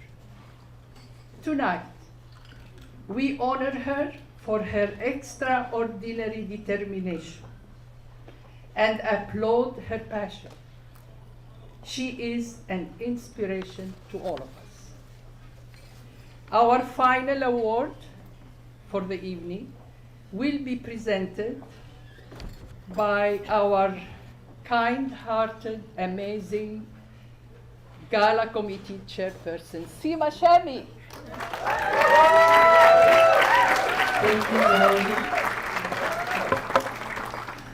I am honored, on behalf of the Rebuilding Alliance Gala Committee, to present Donna Berensky Walker with another award. The one in grateful recognition for courageously speaking truth to power, calling out injustice, and standing up for the equal rights for Palestinians. Thank you so much, Donna.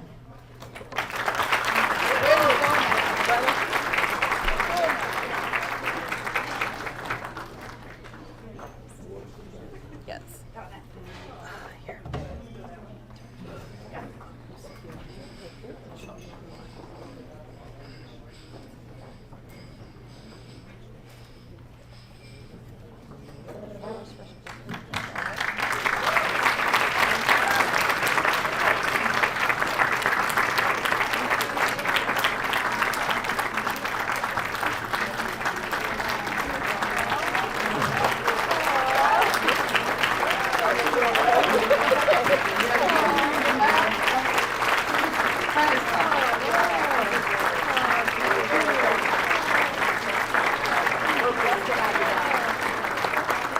Thank you so much, everyone.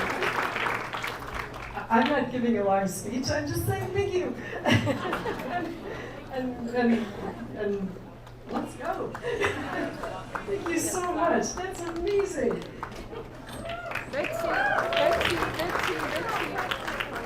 Yeah, let's have everybody out front for a photo. They want to take a photo. Everybody out front for a photo. Let's. Yep, there you go. For sure.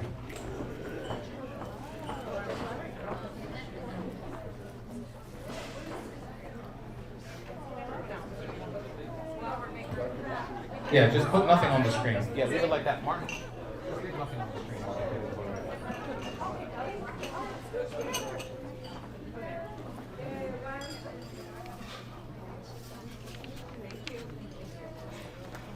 Okay, let's have another hand for Donna and all of the ladies who run this wonderful organization.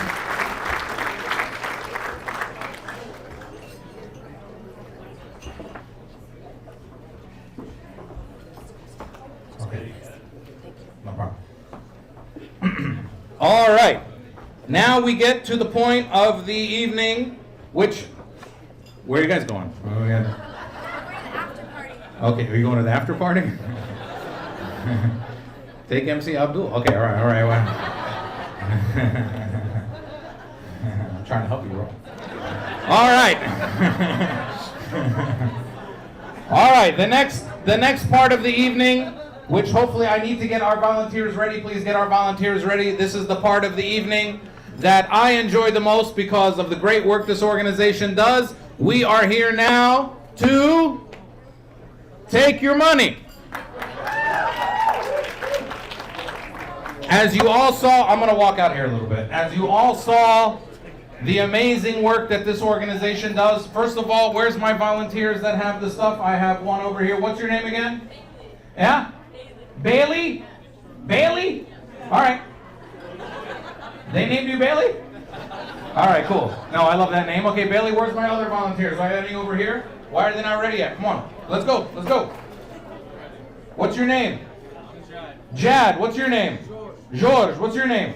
Zaina? Okay, Jad, George, Zaina, Bailey, get to your stations in the room. We are here tonight, once again, to support the work of this amazing organization, to support the work of all the people that put their time forward in this amazing organization. I don't usually do fundraising for events unless I really know that I believe in the work that they're doing, and I've seen in Palestine the work that goes on with this organization. You all have seen through the videos and through the amazing people in this community the work that this organization does. So I'm going to make this real easy. We're not going to spend a lot of time. First of all, you all have a QR code on your table. Somebody hold up a QR code from your table. Thank you. You all have it on your table, and it's on the brochure as well. That is how you can donate. You can use your phone to scan that with your camera. We also have George, Jad, huh? Yeah, I got you, bro. Don't worry. We also have George, Jad, Zaina, and Bailey walking around. Each of you take a station in one part of the room. We talked about this. Take a station in a part of the room. Like, don't follow each other. Oh, you don't have a machine? Okay. They also have machines. Hold up the machine, Bailey. They also have machines where they can easily and quickly swipe your credit card. You can get miles. You can get hotel points. I don't know how you Arabs do it. Wait. Don't raise your hands yet, because we're going to do this in a very important way. First, I want to see who in this room can pledge. Remember, you can do this over months. You can do this in one shot. It is a 501c3, so this is also a tax-deductible donation for everybody here. Who can we count on to support over the next year $5,000 for Rebuilding Alliance? Rebuilding Alliance, $5,000. Who can I count on for $5,000? That is, do my math, $400 a month. Who in this room is willing to do $5,000? Mr. Maher Zabani, thank you. Maher, where are you from in Palestine again? Okay, Ramlawi Liddawi. Man, that's awesome. I love it. Two sister cities right next to each other. Who is going to be like our brother Maher? Can also pledge $5,000 to Rebuilding Alliance. Raise your hand, make some noise so I know. Right there in the back. What's your name, sir? Haytham? Are you Palestinian? Where are you from? Ramallah and Majd. Majd al-Ghazi or Majd al-Asqalan? Asqalan. Okay, Majd al-Asqalan. I mean Majd al-Fawq or Majd al-Tahat? يعني Majd al-Fawq. قصدي Majd al-Tabriya قصدي. Majd okay, Majd and Ramallah. Our brother over there, Haytham, $5,000. Thank you very much, sir. Who else wants to be like Maher and Haytham? $5,000, $400 a month. You can do it one shot now. He'll come over and take either your check or your credit card, or have you fill out a pledge form. Or you can do it on the QR code, however you do it. Anyone else wants to be like Maher and Haytham, a $5,000 pledge to Rebuilding Alliance and the beautiful work that they do. $5,000 around the room. Going once. Going twice. I'll move on, but I'll still make one more pledge. $5,000 around the room. Be like Maher. Be like Haytham. You want to give another? Maher Zabani says he's moving up to $10,000. Now I need you Arabs to compete with each other. We have two $5,000 donations for $10,000 from Maher, our brother from Liddan Ramli. We have a $5,000 donation from our brother Haytham from Ramallah and Majdal. I need everybody to please stop talking for a second so I understand where I'm getting my money from. Anyone else want to be like the two of our brothers here? $5,000 donation. Going once? Going twice? All right. Now I will move to $2,500. That's $200 a month. $2,500. Who can pledge $2,500? You raising your hand? I'm going to get there. I'm going to get there. Let me do my levels and then I will get to your... I will. Why are you mad at me? I'm trying to get $2,500 before I get $1,000. $2,500. Anybody $2,500? Going around the room. Anybody $2,500? That's $200 a month. Yes, ma'am. What's your name? What's your first name? Katie Shami. Shami min وين? من اللد? يا هلا. Okay, Katie Shami, go take her $2,500. $2,500. What is that, your grandmother? That's your teta's sister. Oh, I got it. All right, good. Take her money. $2,500 from Miss Shami. Anyone else want to be like Miss Shami? That's $200 a month. $200 a month, $2,500. They can take your credit card now. They can take your check now. You can do it over installments. You can do it all in one shot. $2,500. Anyone else want to be like Miss Shami from, where'd she say she's from again? Lid, sorry. From a Lid. Anyone else for $2,500? Going once? Going twice? Okay, now this is the point where everyone in the room should raise their hand. I saw your cars, so I need everybody in the room. We came here tonight, listen, let me just say this. I know you all came here tonight to see your friends and hang out, and I think that's wonderful. But we all have to be part of the success of our people. We are here tonight trying to raise money for this organization, but there's a lot of people trying to have meetings and talking to each other to make sure that we never have meetings, if you know what I mean. And so we have to make sure that we support each other and stand up for each other. So the next level I'll go to is $1,000. $1,000 is less than $100 a month. Any $1,000 around the room, I should see a lot of hands going up. There you go, good, good. My volunteers, please look around the room at the hands. Look, I got 2 hands over there. $1,000, please run around the room. $1,000, I got one here. $1,000 on this room is kicking your butt. I need anybody on this side of the room over here. $1,000 donations on this side of the room. $1,000, please raise your hand. I got one back there, Miss. I can't hear you. No, it's okay, you can just speak louder. Okay, that's $1,000 from the Palestinian American Coalition. Thank you very much, Ms. Muna. Any more $1,000 donations, personal, or I have one here as well? Yes? Anonymous $1,000 donation. You can go take that from her right there. Raise your hand and our volunteers will come to you. You can run your credit card. Please, anyone else for $1,000? Our volunteers will come to you very quickly. Go back there, sir. What's your name? Naeem? Naeem Nazal? From where? Okay, calm down. All right, from Ramallah. All right, I don't know all the family names. All right. Naeem Nazal from Ramallah, $1,000. Thank you, sir. Somebody go back there and take care of Mr. Naeem. I need somebody to go take care of Mr. Naeem in the back. Raise your hand again for us, Mr. Naeem. There he is, right back there. Where he is, right there, right there. Our good-looking man who got a haircut like me, right there. Yep, right there. Right there. Anyone else for $1,000 around the room before I move on? I'm not going to move on yet. $1,000 for the work of this amazing organization. Anyone else? Yes, ma'am. What's your name? Samira Kota. That's from Allah. I know that one. Okay. Samira. She related to you, sir? You guess? He says, I guess so. Somehow. Okay, Miss Samira, another $1,000 donation. Our volunteers, please. Guys, volunteers, hello. I got $1,000 over there, Miss Samira. Okay, good. All right, no problem. Any other $1,000 donations yet? Are you raising your hand, sir? Okay, this guy wants to give you his credit card. What's your name, sir? Wale Elish? Mufara. Oh, Mufara. Mufara is very happy. What? What'd you say? $5,000 from Mr. Wale Mufara. And I know that's from Allah. Right? Mufara from Allah. We got some of you in Detroit. Yeah, right there. Your cousins, yes, sir. Any other? Now I'm just taking anything 1,000 and above. Now that I got another 5,000 over here. Anyone else for 1,000 or above? Raise your hand. We'll find you. Anyone else? Anyone else going once? Going twice? Yes, sir. Samir, are you sure? Okay, Dr. Samir Kota. Thank you very much. $1,000 from our awardee and honoree this evening. Please, to our volunteers, make sure you find Dr. Samir. Anyone else for $1,000 around the room? Raise your hand, make some noise so I can see you and hear you. Yes, ma'am. The Shamis. Yes. Charlie and Dada. Thank you. Charlie and Dada Shamia, that is Ramallah. I know that as well. That is Ramallah. I see them at every Ramallah convention. When they let me into the Ramallah convention. Charlie and Dada Shamia, $1,000. Thank you very much from Ramallah as well. Please, somebody make sure you go visit Miss Charlie, Miss Dada, and Mr. Charlie over here at this table. Anyone else? Anyone else at 1,000 or more? Going once? Raise your hand, make some noise. 1,000 or more going twice? Okay, I will, yes, oh, thank you, sir. Nasr? Nasra. Where are you guys from? Ramallah. All right, Nasra family, $1,000. Thank you, sir. Make sure you go see our gentleman right here on this table right here. Nasra family, go around to every table and make sure you get up. I got one here. I got this gentleman here. I also have Mr. and Mrs. Shemi right there. Yes.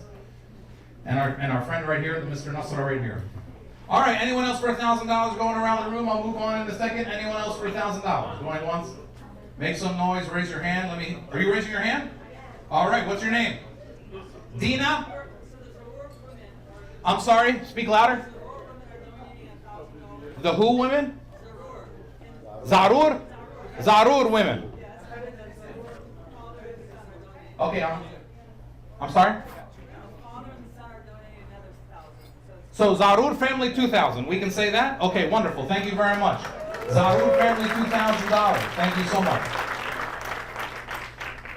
Okay, we got the Zarur family over there. I got Mr. Nasra right here on this table. Anyone else for $1,000 or more going around the room before I move on? Be careful. If your hand moves a little bit, I will call on you. Anyone else? Anyone else? Anyone else? Don't play with your hair. Don't do anything like that. It's going to cost you $1,000. Raise your hand if you made a donation and they haven't come to see you yet. Please raise your hand if you made a donation and they have not come to see you yet. If I said your name and they haven't come to see you yet. Okay, wonderful. Now I will move down to $500. That should be like the whole room. $500. Raise your hands and just go around. Please, go visit everybody on every table. I got, what's your name, ma'am? What's your first name? Hala. Where are you from in Palestine? Are you Palestinian? Yes. Where are you from? Ghazi Khan Yunis? Yeah, Hala. Hala or Hala? Hala. Our sister Hala for $500. Please, somebody make sure you go visit her. Visit every table. I got my sister Hala over there, Miss Bailey. Anyone else $500? Yes, sir. What's your name? Fadish Hadi. That's from Allah, right? All right. Fadish Hadi. Fadish Hadi. Rhymes. Fadish Hadi, $500. Do I have a volunteer on this side of the room? Please, I don't need all my volunteers on one side of the room. Please, Seema and everybody, please help me out. Yes, just come and see our friend Fadi. Make sure you get his information. Fadi, if you guys want, if you can also use the QR code and make it immediately if you like. But please, somebody will help you out. I got $500 here. I got $500 right there. What's your name, sir? I know, but let everybody know. I can't hear you. Samir Nassar from Bethlehem. I'm familiar with that. I already know. Samir Nassar, $500. Thank you, sir. More $500 donations around the room. Are you raising your hand? All right, $500. Tell us your name. Everybody knows. Tell us your name. Tanya Hashwi. Thank you. Where are you from in Palestine? Where are you looking at people for? Jerusalem. $500 for Miss Tanya. $500. Please raise your. I need to see a lot of hands for $500. $500. What's your name, sir? Joe Jabir. Where are you from in Palestine?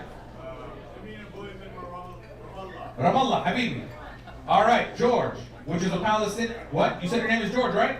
Joe, I'm sorry. Joe Jabba. Okay, wonderful. $500. Raise your hand. Again, I need more $500 donations all around the room. Raise your hand and our volunteers will come and find you. Raise your hand. Okay, now that I'm under $500, I will be taking any amounts, $250, $100. Raise your hand and our volunteers.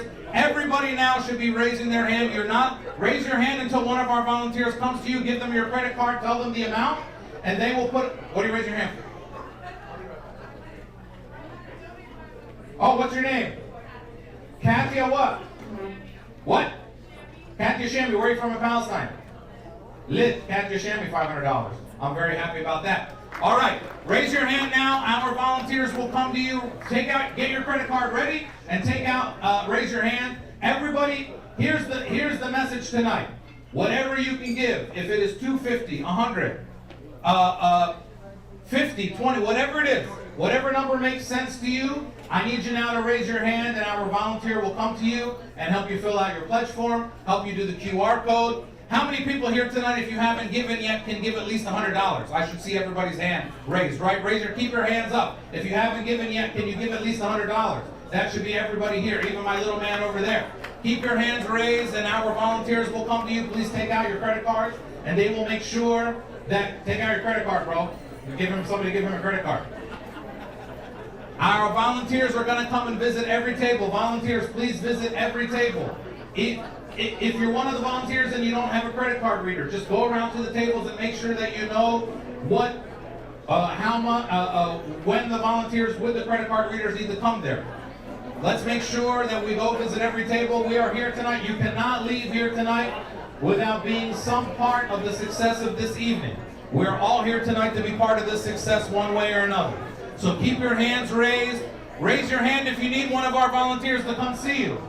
Raise your hand if you still need one of our volunteers to come see you and visit you with one of our credit card machines or with the QR code or with just any help that you need to make a donation. Everybody here needs to be part of our success this evening. I need my volunteers to visit every table, make sure you're getting there. We're almost to the part where you might get me telling jokes for a little bit, but not until we raise a little bit more money. So I need everybody, raise your hand if you still need one of our volunteers to come and see you. Raise your hand if you still need one of our volunteers to come and see you. I know everyone on every table needs to be part of this tonight. Even if you just give them your credit card for $100 or $250, or if you still decide that you want to give $5,000, we'll take it. But everybody needs to be part of the success of this evening. So make sure that you raise your hand if you still need one of our volunteers to come to your table so that you can be part of the success of this wonderful organization. Our volunteers will come and visit every table. Make sure, guys, you visit every table so that we make sure that we are making sure that everybody is part of the success here tonight. We're almost done. Raise your hand if you need our volunteers to still come and visit you. What? Oh, do you have your credit card ready, sir? Okay, good. Go see that little, how old are you? 13? 14, take his money. 14. Raise your hand if you still need one of our volunteers to come and see you. We're going to make sure that everybody is part of the success of this evening. We're almost done.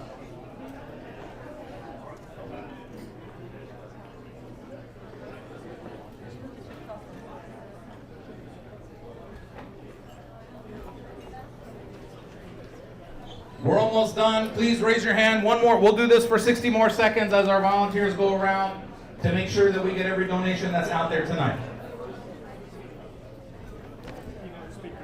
Okay.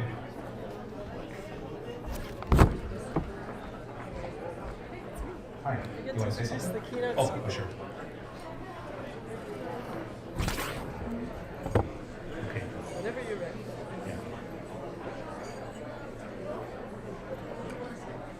Okay, so we're a little behind schedule.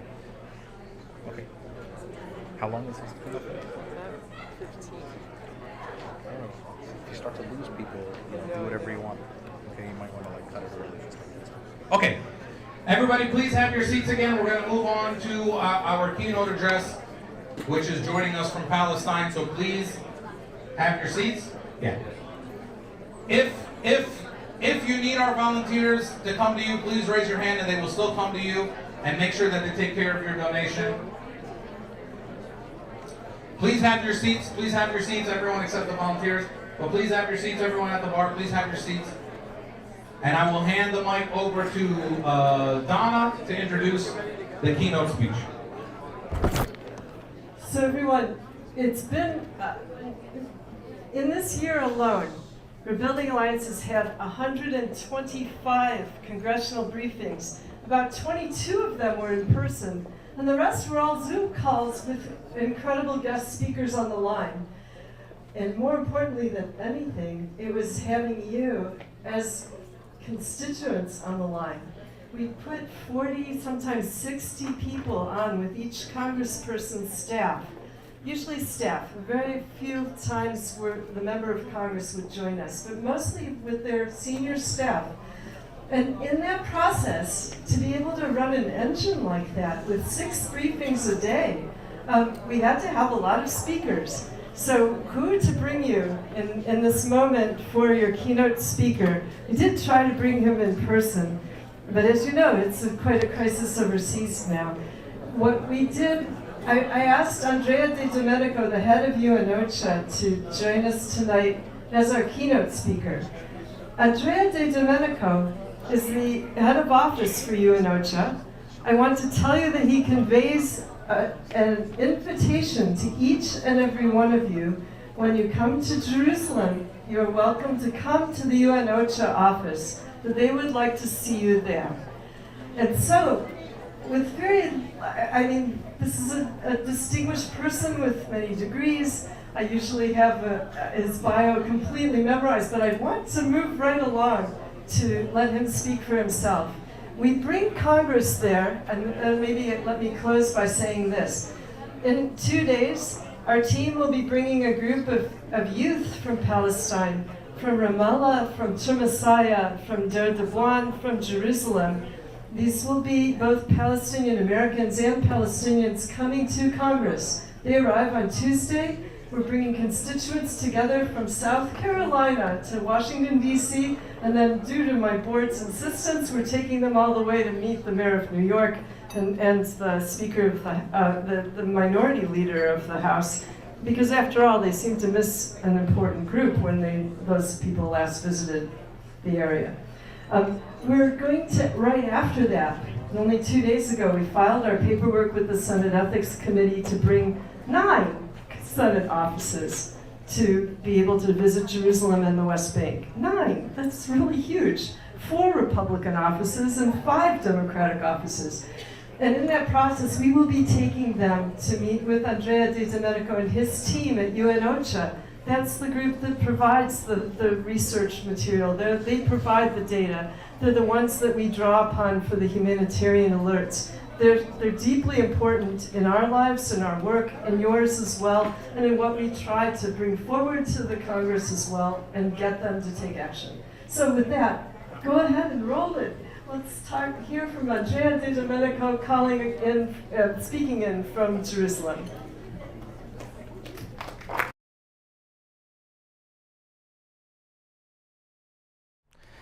Ladies and gentlemen, esteemed guests, although I'm joining you from East Jerusalem and not in person in San Francisco, it's a real honor to be part of this significant occasion. I'm deeply honored to have been invited by Rebuilding Alliance to speak at its 20th anniversary gala. Representing OCHA here today is indeed a privilege for me. First and foremost, I'd like to acknowledge the tireless dedication and work of Rebuilding Alliance in advancing equal rights for Palestinians. Your unwavering support in the realms of education advocacy is a testament to your deep solidarity with the Palestinian people. Your commitment to upholding basic rights for Palestinians, whether it is the right to a home, the right to education, or the right to economic security and safety, is not only a crucial for the well-being for countless women, girls, men and boys in the occupied Palestinian territory, but it also sends a powerful message that there are parts of the world that steadfastly believe in the nurturing, enduring peace in this region, rooted in fundamental human rights, equal human rights for everyone. I also like to extend my gratitude to Rebuilding Alliance, and in particular to Donna Berensky-Walker, for the invaluable opportunities you have created for the humanitarian community. Your facilitation of meetings and briefings with congressional staffers visiting East Jerusalem and other parts of the occupied Palestinian territory has enabled us to give the voice to realities we witness and document daily. Through this interaction, we have conveyed the often heartbreaking sentiment that our intervention, though well-intended, frequently feel too little and too late to have a transformative impact on Palestinian lives.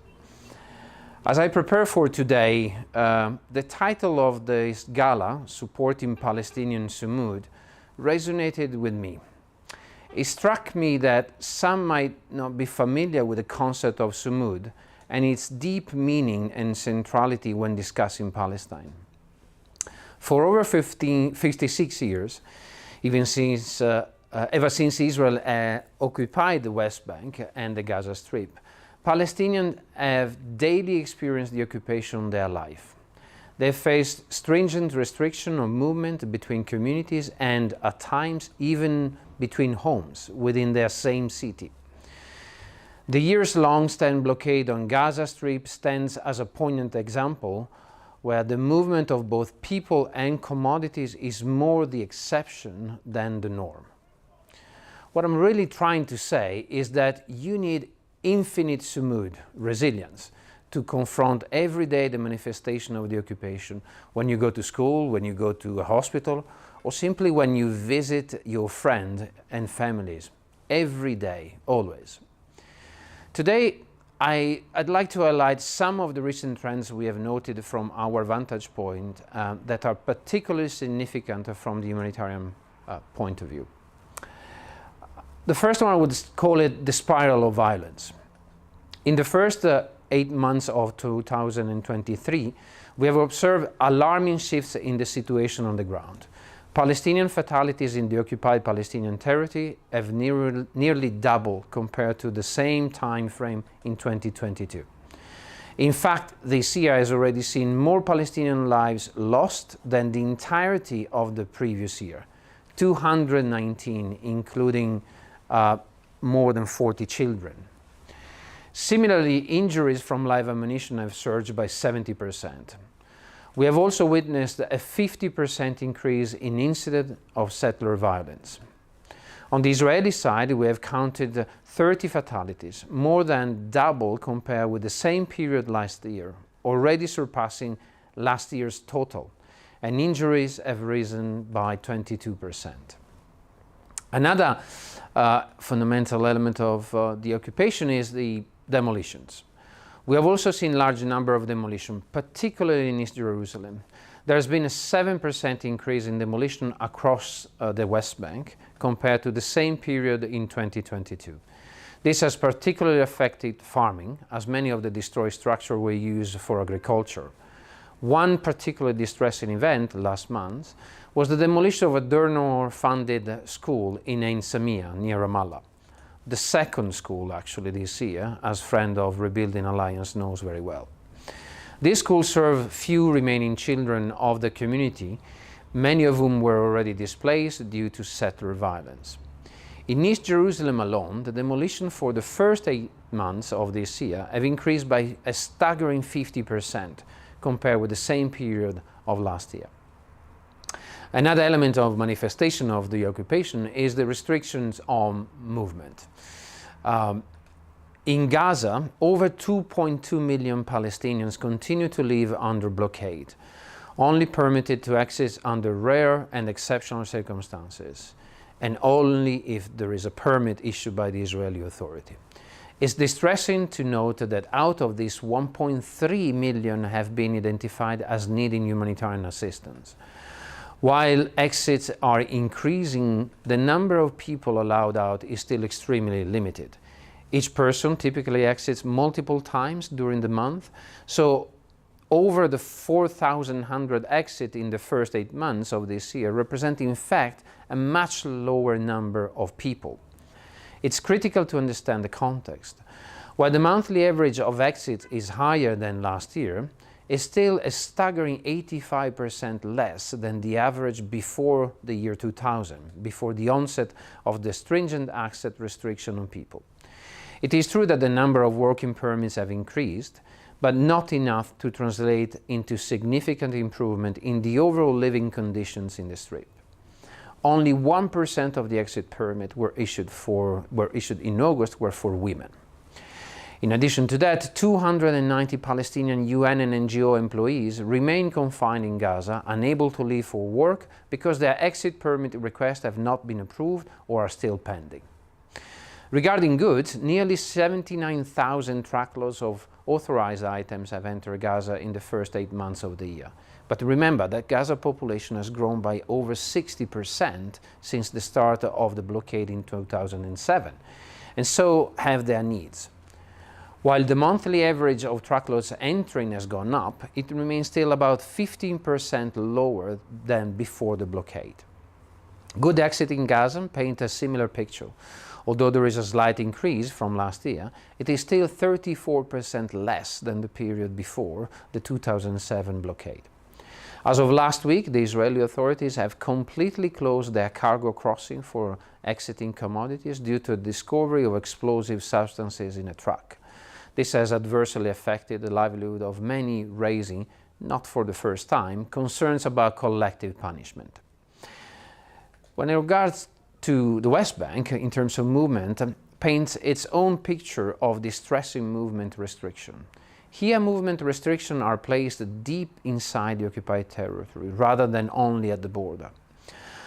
A mapping we released last month reveals that 645 movement obstacles scattered throughout the West Bank, marking an 8% increase from the previous year assessment.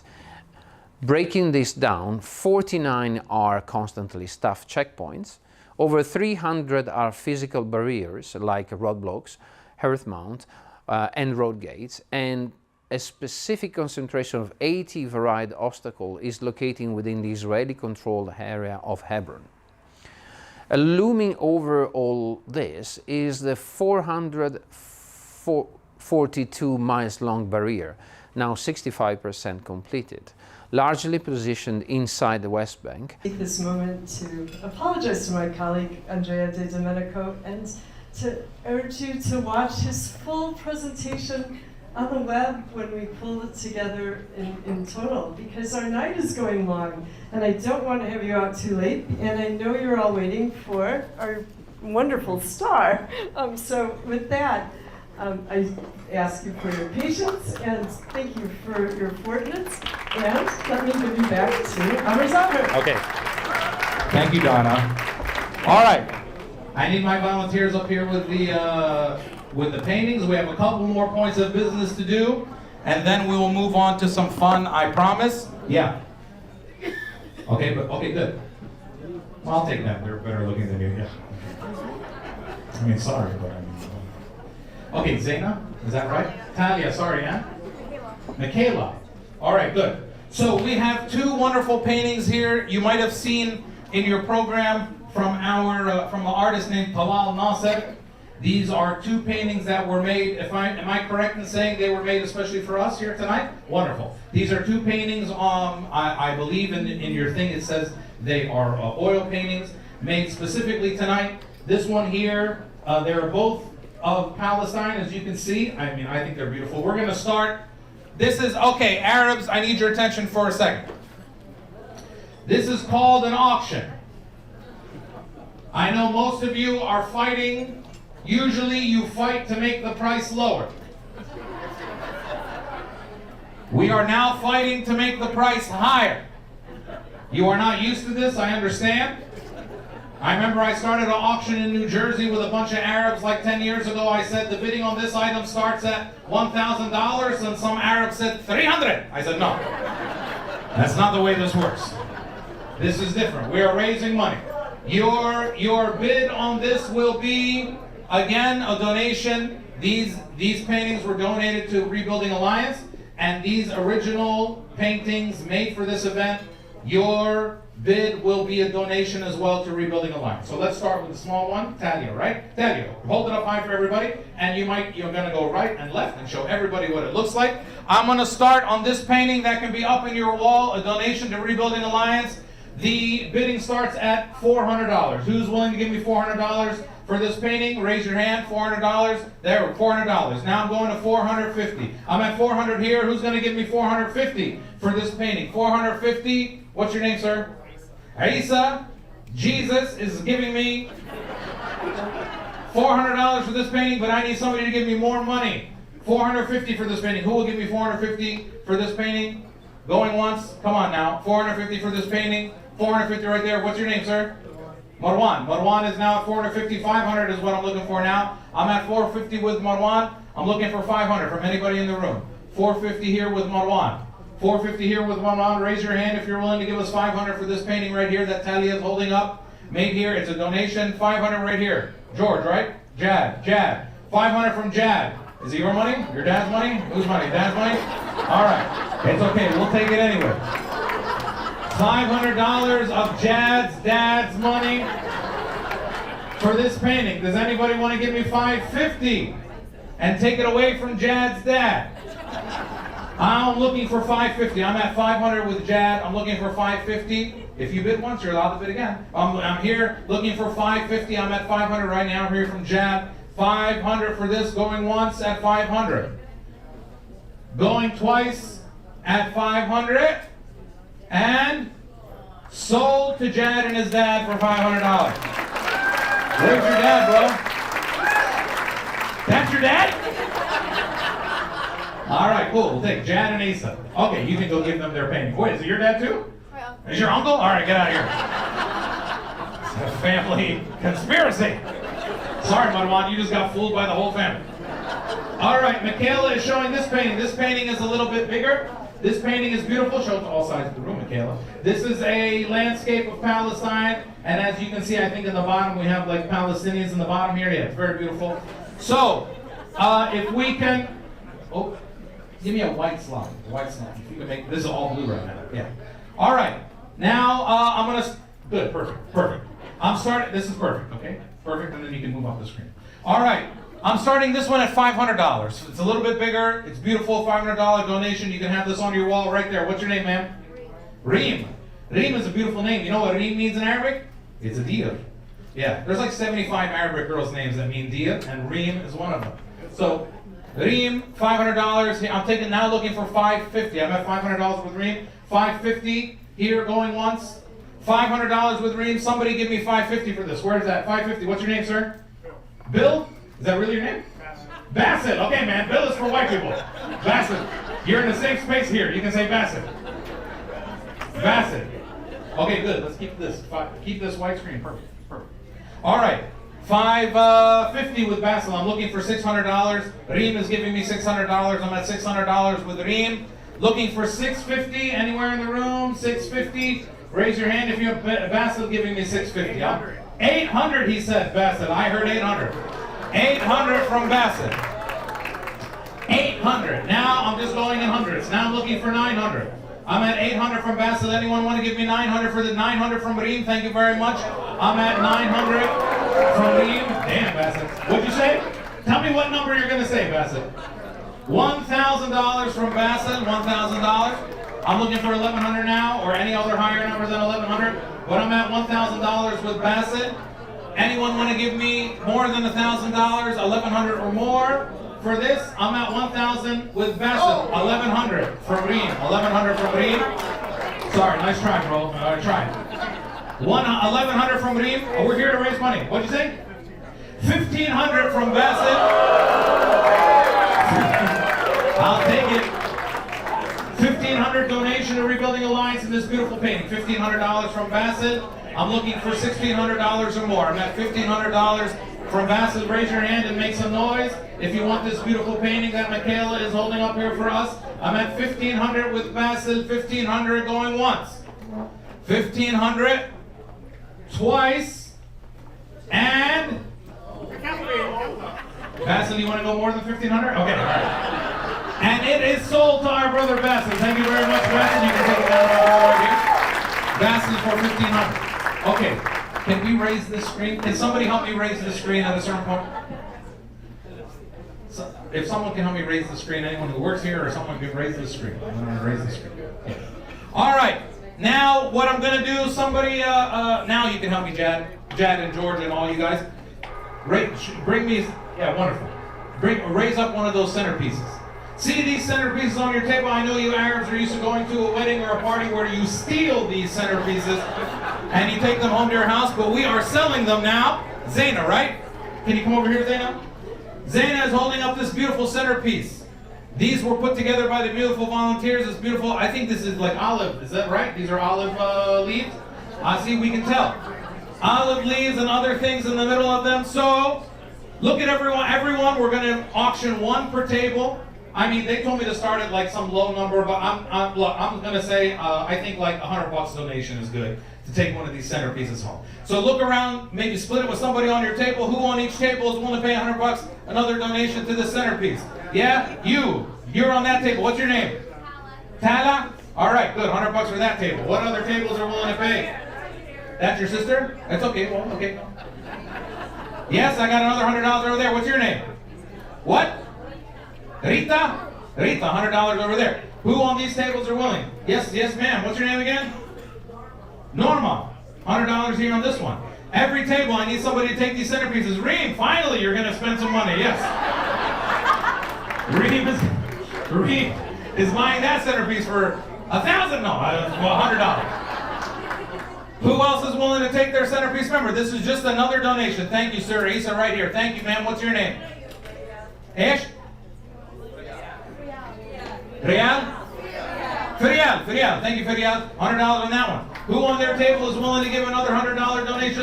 It's just a $100 donation that we're asking for you to take these beautiful centerpieces home. Yes, ma'am. What's your name? Seema. Thank you so much. We got one there. What about this table? This table. This table. Oh, no, we already got this table. This table. That table. Everyone, please make sure that you're making some donation to take. Yes, what's your name? Ahlam? Beautiful name. Ahlam. You're going to take that centerpiece over there. All right? Yes, sir. What's your name? Frank. Is that really your name? All right, Frank. Frank is taking that one right there. It's okay. I got a Bill Bassett over here, so I got to ask about people's names. Frank. All right. Anyone else for their centerpieces? These, make sure you go around and get these $100 donations from these tables. Zaina's holding up this beautiful thing. Olive leaves that they put together. All the wonderful people put together this thing to make sure that everybody got beautiful centerpieces and beautiful stuff. Anyone else? Yes, ma'am. What's your name? Nahida. Nahida right there on this table over here. Somebody go see her. Nahida on this table. Raise your hand if they haven't come to you yet. They will come to you and get your $100 for these centerpieces. We need everybody, even if you haven't put up your hand yet. Yes? I want to buy one from another table. See? Now we got people buying ones from other tables. How many want to buy? 5? Or just one? Okay, want to buy one from a table. It doesn't have to be on your table. If you want to, if you're already on a table where they bought one and you want to buy another one, please raise your hand. They'll come around and take your donation. Okay, so we need to get rid of all these centerpieces. If you didn't bid on your centerpiece, please don't just take it with you. Make one donation before you leave, and we will make sure that all these centerpieces are taken care of. Okay, thank you, Zaina. You can go back to your table. Thank you, Zaina. Great job. All right. Any more donations around the room before I move along? Because we are done. Let me make sure I read my thing, but we're done. I'm done, right, Seema? Yes? Oh, the raffle, I'll do that during my thing. What is this? This is what the centerpiece is for? Okay, so the centerpieces are going, your centerpiece donations are going for this program called Love, Learning, and Support for Gaza's Children, which is happening through, this is through Rebuilding Alliance, right? A program through Rebuilding Alliance that your centerpiece donation. So if you haven't made a centerpiece donation yet and you want to make another one, please raise your hand and our volunteers will come around. Is that another painting? That's for the raffle? Okay, bring it up here and I'll do the raffle near the end of my my thing. Thank you. Just put it next to me. Put it back here. Just put it behind him. Wonderful. Okay. Thank you. Wonderful. Okay, wonderful. We're almost done. Where's anyone else? Raise your hand if you need our volunteers to come to you, take their card one more time, and then you'll get me, and then we'll all go home. Raise your hand if you need our volunteers to come by. Okay, wonderful. All right, Zaina, come up here. I need your help for a second. Come up on stage. You can put that stuff down somewhere. Come up on stage. Okay, everybody, please turn your chairs around so I'm not looking at anybody's back like you. You be the first one. Turn your chair around. You probably have like scoliosis by now. Turn your chair around. Turn your chair around. Everybody, turn your chairs around so you're facing me. Turn your chairs around so you're facing me. Yes, yes, yes. Okay.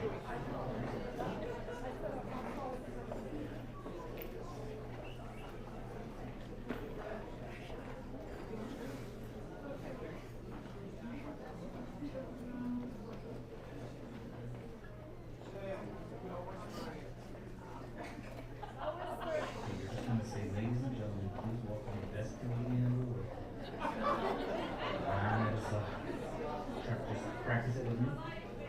Ladies and gentlemen, please welcome the best comedian.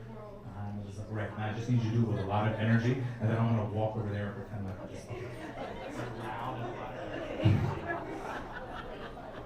Ladies and gentlemen, please welcome the best comedian in the world, Amar Zahed. All right!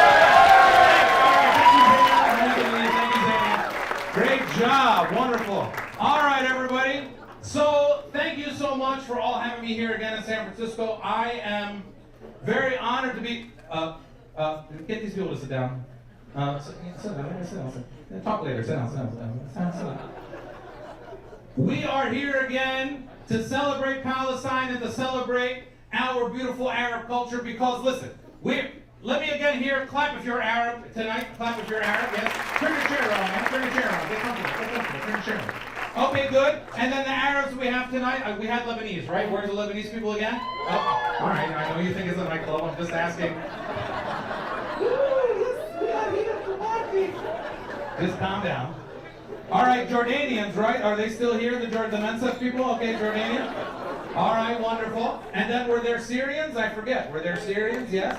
Yes, and what other Arabs do we have here tonight? Just tell me. Iraqi, wonderful. What other Arabs? Afghans are not Arabs, I wish they were, but I'm gonna get to you, ma'am, I promise. Enough participation.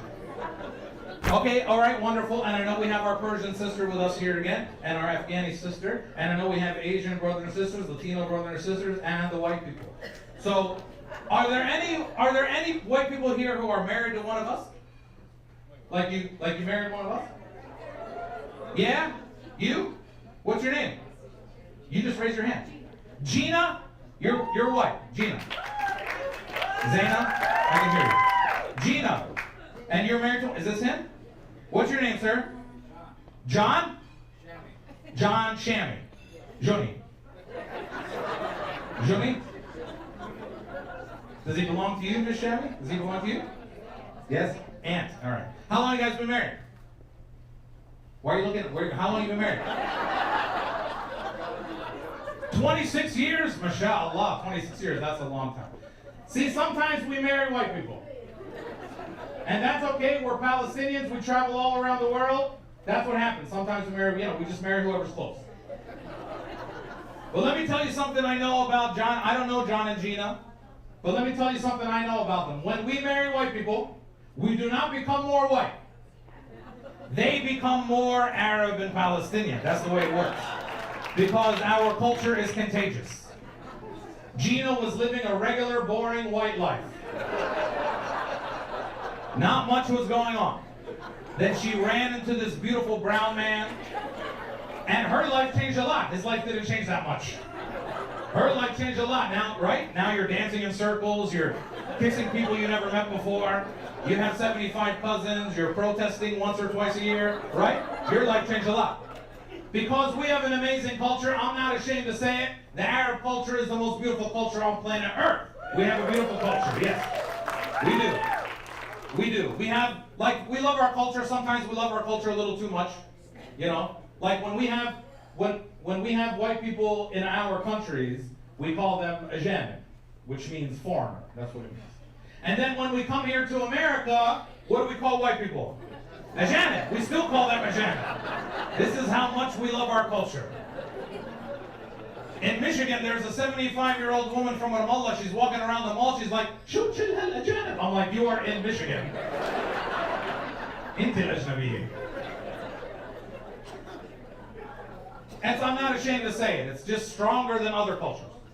Our culture is stronger than other cultures. We have, if you ask Gina, you're just white, right? If you ask Gina, her dad's brother is her uncle. Her mom's brother is her uncle. Her dad's sister's husband is her uncle. Her mom's sister's husband is her uncle. That's all the same word.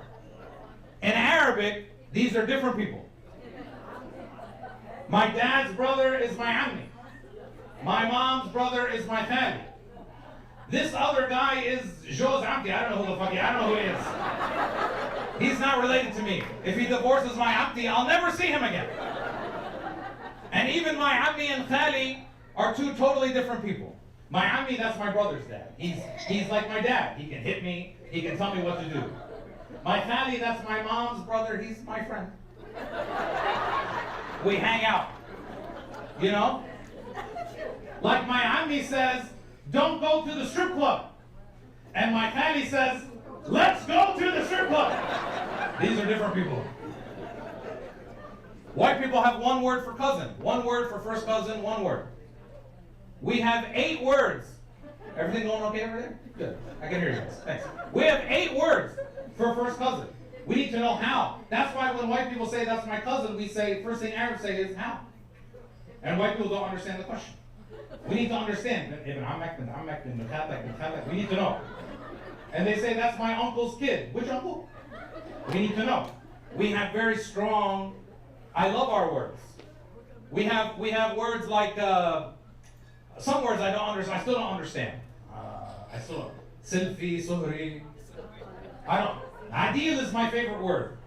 Adil, you know what adil is, right? Adil is two brothers, two men that are married to sisters. They're not related to each other, but they have a word to describe their relationship. Are there any adil here? Yeah. Adil. Adil in Arabic means equal. And why are these people equal? Because they are married to sisters. Why does that make them equal? Because they're going through the same shit. They're dealing with two sisters. They have the same mother-in-law. They are like built-in group therapy for each other. Arabs have made up a name for these people. See, we have a very beautiful culture. Very beautiful culture. It's much better. You know, Arab culture is built on community. White culture, American culture is built on individualism. That's why I don't like it. That's why American culture has a lot of problems, like homelessness and all this. We don't have that in our countries because we're built on community, right? Because if your like fifth cousin is homeless, Arabs don't look at him, they look at you. How do you let him be homeless? See, it's a very beautiful communal culture. Like I live in Dearborn, Michigan, it's all Arabs. And if you like in my city, if I lived 10 minutes away, I would be with all white people. And it would be different. If I lived 10 minutes away and all white people, and that week I didn't have money, I would be hungry. But I live in an Arab neighborhood. So that week I don't have money, I go down to the grocery store, I say, hey, I'm Ghassan, I don't have any money. He says, take whatever you want. Right? That's how we are in our culture, right? It's a beautiful thing. Now, everybody in the neighborhood will know that I'm broke and I cannot afford my groceries. But I won't be hungry. So which would you rather have? Would you rather have like hunger and privacy? Or a full stomach and fadiha? I'd rather have a full stomach. It's a very beautiful culture. I love it, man. I love being who we are. It's wonderful, you know.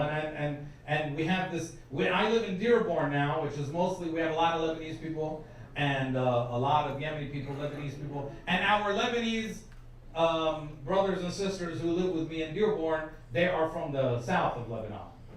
You know what I mean? They follow our brother in the south of Lebanon. Do you know who I'm talking about? Samah. Say it. Yeah.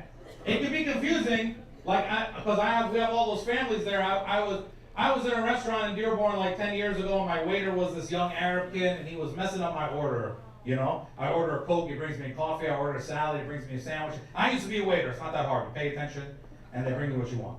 So I called him over. I said, "Come here." He said, "Yeah, what do you want?" Just like a punk, man, like a little punk. And I said, "What's your name?" He said, "Muhammad Ali Hassan Nasrallah." I said, "You know what? You are doing a great job.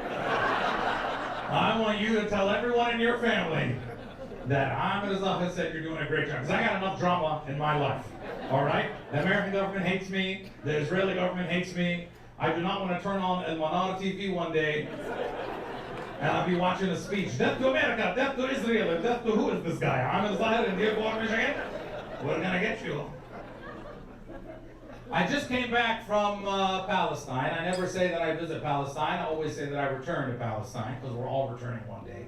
And I just spent 6 weeks in Palestine, and Palestine is a beautiful, wonderful place. It's a very historic place. We have amazing history in Palestine, amazing talent, amazing everything, you know. Don't ask for directions. Don't ask for directions in Palestine. Everything in the whole country, dugri. Straight. I was in Ramallah, I said, "How do I get to the hotel?" They said, "The building." I was in Bethlehem, I said, "How do we get to the theater?" They said, "The building." This is why the Israelis can find us all the time, no matter where we are. We don't know how to tell anybody how to escape. Go, run, dugri, and they find it. I don't know if you've been there, all the passwords are the same. You go into one cafe, what's the password? 1, 2, 3, 4, 5, 6, 7, 8, 9, 10. What's your password? 1, 2, 3, 4, 5, 6, 7, 8. What's your password? We changed a little bit. 1, 1, 2, 2, 3, 3, 4, 4, 5, 5. And we wonder why they can read our emails all the time. We gotta be smarter. I was when I entered this time, you know, they get confused whenever so I know I've told you all before, my parents are both Palestinian refugees. My dad is Christian and my mom is Muslim.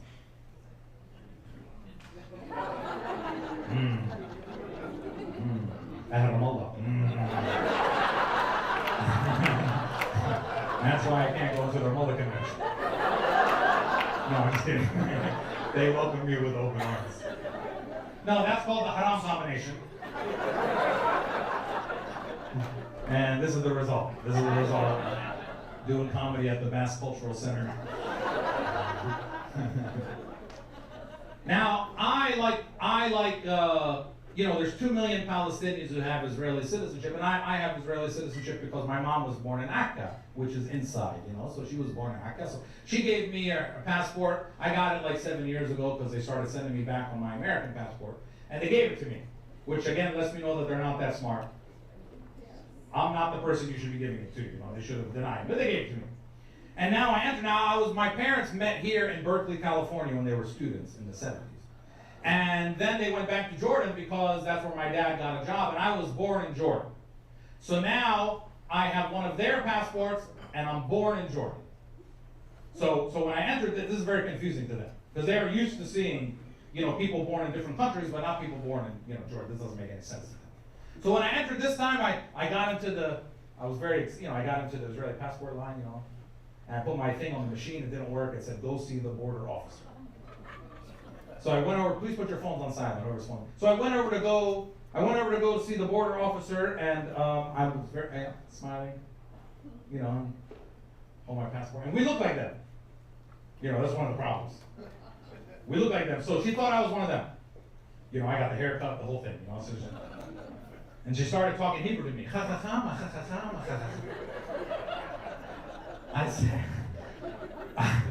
I said, "I'm sorry, English, please." And then I was in a certain mood, so I said, "Or Arabic." And her face changed, and she said, "Give me." She says, "Amel George?" Because my dad's name is George. "Amel George?" I said, "Yes." She said, "Jordan?" Jordan. "Jordan?" I was born in Jordan. She was very surprised.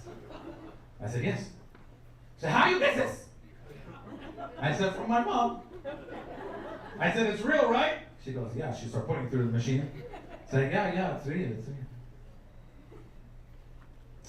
1 second. Chama, chama, chama, chama. Chama, chama, Jordan, chama, chama. Chama, shachachti, chama, chama. Shachachti is a word. So the supervisor comes over. He said, "Amel, George?" I said, "Yeah, bro." He said, "So your father, George?" I said, "Yes." "And your father?" I said, "Yes."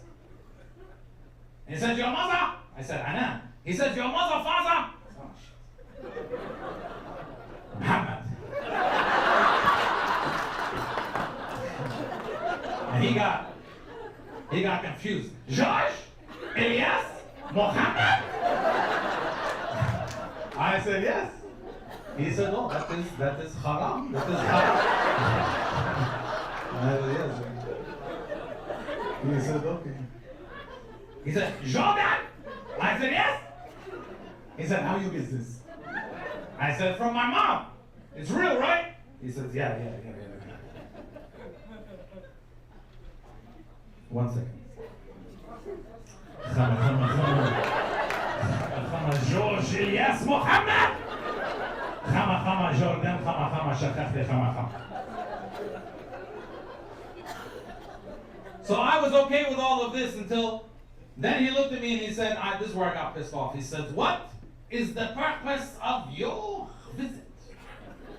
Now, I'm a citizen entering my country. You're not supposed to ask me that question. You're supposed to say, welcome home.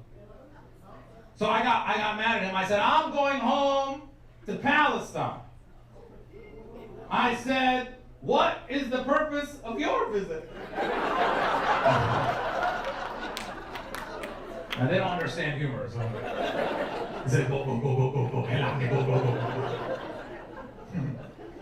But see, man, we are going to win. I know that we are going to win.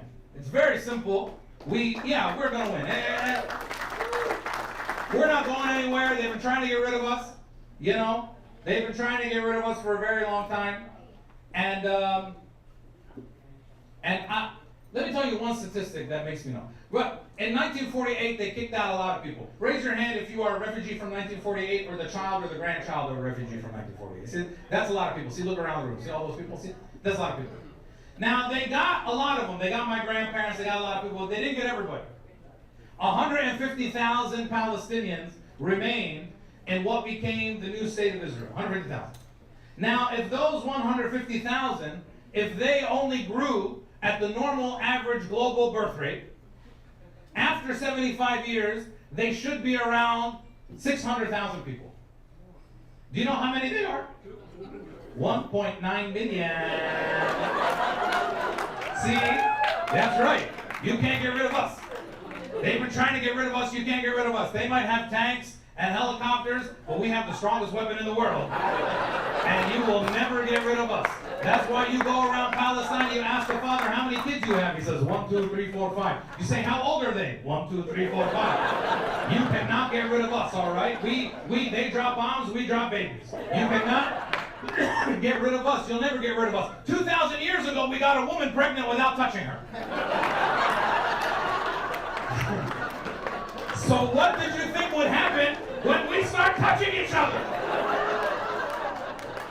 We have a lot of kids. So I tell people, don't mess with Palestinians because we will outsmart you, we will outwork you, and we will outfuck you if necessary. We've been doing it for since 1948, 75 years. We are not going anywhere, and we are going to win. And I always try to explain this to people so they understand. Like, they try to silence us. There's only one reason you try to silence the other side, that's because you're lying. We don't silence them, we like it when they talk. When Ben Gavir says something, I share it right away. I like it when they talk. See, we are on the right side of the truth. That's why no matter what happens in Palestine, we can still have an amazing time. We can still see the beauty in the world. We can still be happy all the time because we have the truth on our side. I especially learned this, like I learned that people always see everything positive from one time. I haven't been to Gaza yet. But in 2015, I wanted to go to Gaza. They denied me entry. So I was in Ramallah. So we figured out a way that I would do a show in Ramallah over Skype to Gaza to a bunch of young people in Gaza. And they had all spoke English because they had all been to America before. Now, I live in Detroit. I don't know if any of you have been to Detroit before, but Detroit used to have 2 million people. Now it has 600,000 people. A lot of people left.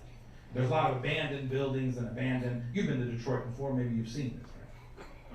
So I finished the show, and some woman there, a woman in Gaza, a young woman, she wanted to ask me a question. She raised her hand. She said, you are from America?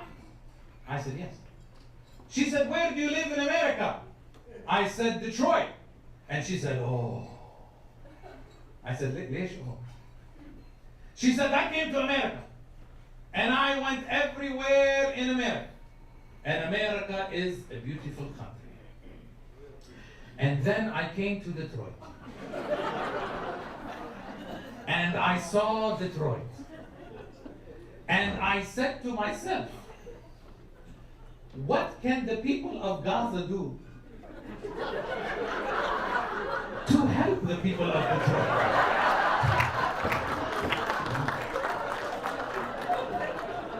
So, don't think America's all of that, Don't think it is, because I swear, some of our brothers and sisters from Gaza, they walk around Detroit and they're like, wow, this is pretty fucked up, huh? People live here, this is here, but... So we are having a fundraiser tonight for Gaza, but in Gaza, they're having a fundraiser for Detroit. It ain't that great of a place, Detroit. But that's where I live. That's where I live, man, with all these Arabs. It's beautiful. We just elected our first Arab mayor of Dearborn finally. We have an Arab mayor now. Pretty cool. Something he's made some changes that some people understand, some other people don't understand. Like a lot of good changes, some Arab changes too, you know. Like the city council meeting used to start at 7:30 on Tuesday. Now it starts at 7:30, 7:45, 8 o'clock, maybe Wednesday. Ramadan is now 2 months. It's amazing. Anything is possible when you have a bunch of Arabs around. The translations that we have for things are amazing, you know. We have a place, in Arabic it says, Aswa al-Mustafa. In English, it is Super Greenland Market. Anything is possible with Arabs. Aswa al-Rida became papaya. It's very beautiful. You can do anything when you're Arab. Anything is possible here in America when you are Arab. That's why they don't like us. They don't understand that we're doing the American dream better than everybody else, you know? And we're having a lot of fun, more than every other group of people, no matter what happens to us as Arabs in this country. And I love it. I love it. I love how we are very strong, but I always tell Arabs, don't change your name like Bill. Be Bassett. Bassett is a beautiful name. You know, don't be Bill. You know, some of you other people do that. I don't like it. You know, so Arabs do it. Muhammad becomes Mo. Jamil becomes Jimmy. Hassan becomes Sam. Sam becomes Sam. Samir becomes Sam. Samir becomes Sam. There's too many Sams. Enough of this. Be proud of who you are. We have beautiful names, you know, especially girls' names. They're beautiful. You know, like where's Reem? Where's the Reem? See, Reem means a deer. You know, all Arab girls' names are beautiful. You know, but half of Arab girls' names either have to do with deer or something with the moon. You know, you can have a dad talking, Baba, what does my name mean? Oh, Habibti, your name means deer. Your sister name, baby deer. Your other sister name, you know when the deer is walking and it looks in the sky like that? That is your other sister's name. Or something to do with the moon for no reason whatsoever. Baba, what does my name mean? Oh, Habibti, your name, wow, beautiful name. You know when the moon touched the sky at 7 o'clock and the red line goes like that? That is your name. Beautiful, deep, poetic stuff. This is why Arabs are able to get white girls when they come to this country, because they do this poetic stuff on them. It doesn't work on Arab girls, I've tried. But it works on white girls, it works. You can have like the shortest, fattest, baldest Arab guy, he's very confident. He walks up to the hottest white girl in the club, say, hey, you, come here.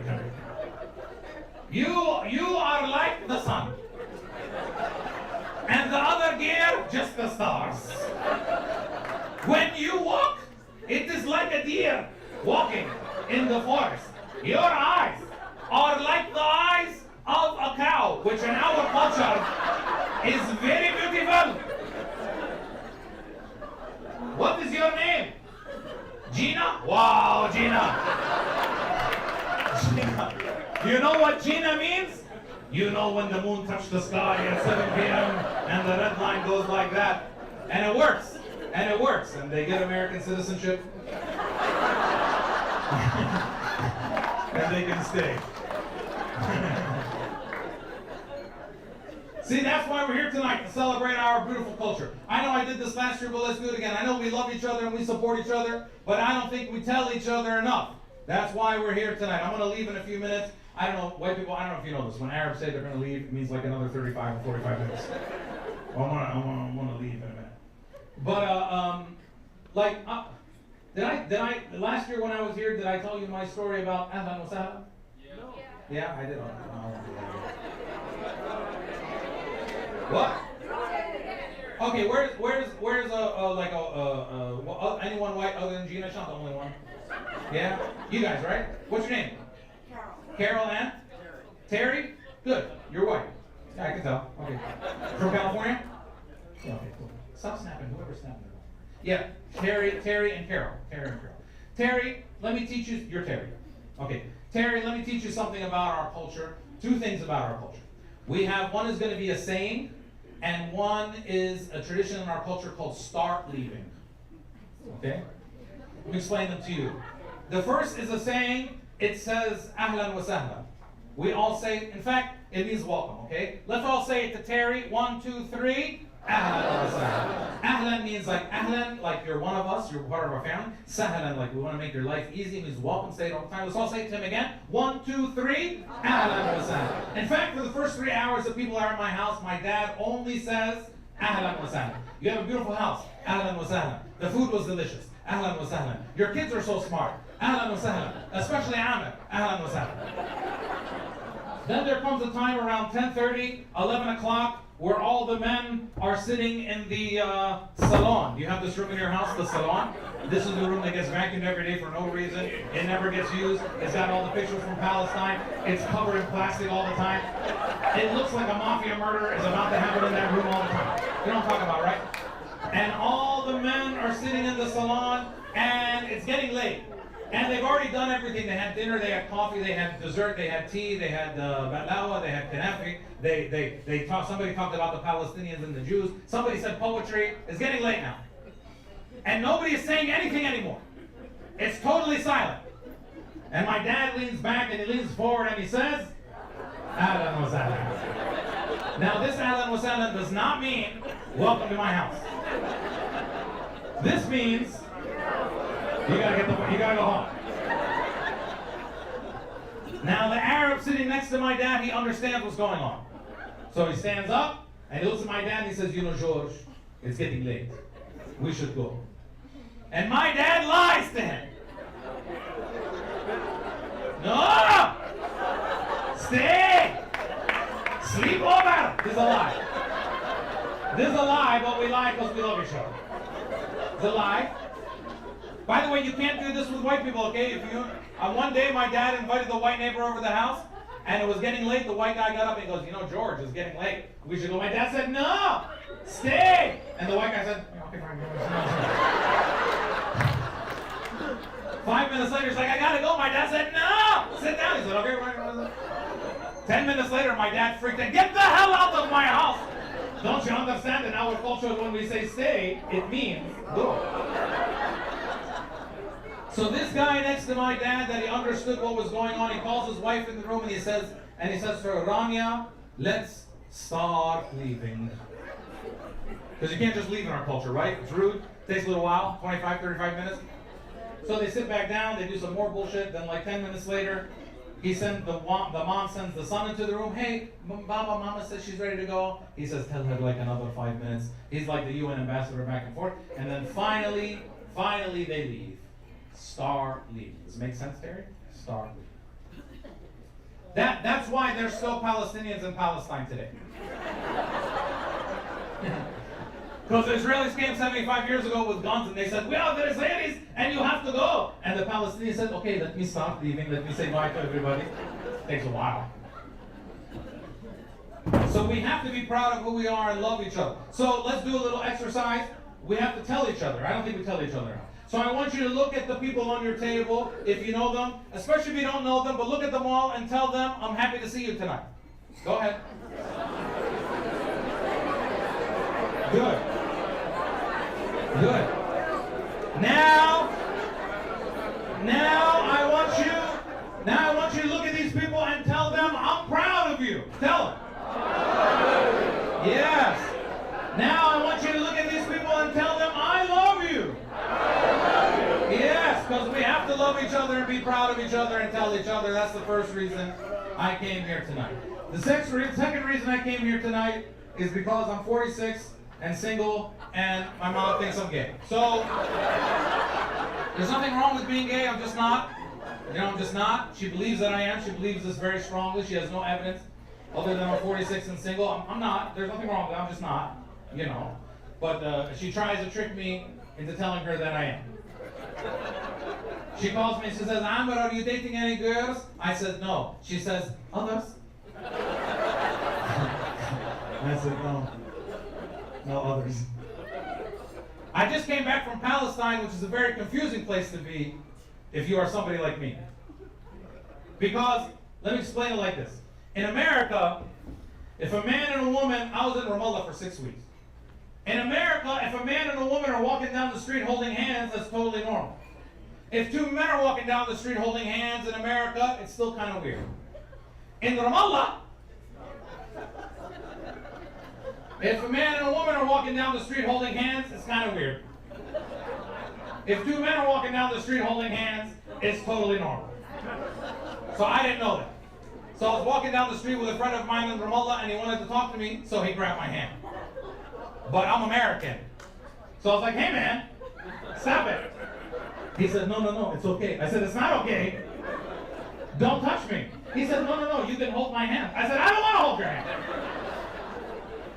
And then he gave me the most Arab answer I've ever heard in my life. He said, come on, hold my hand. What's wrong? Are you gay?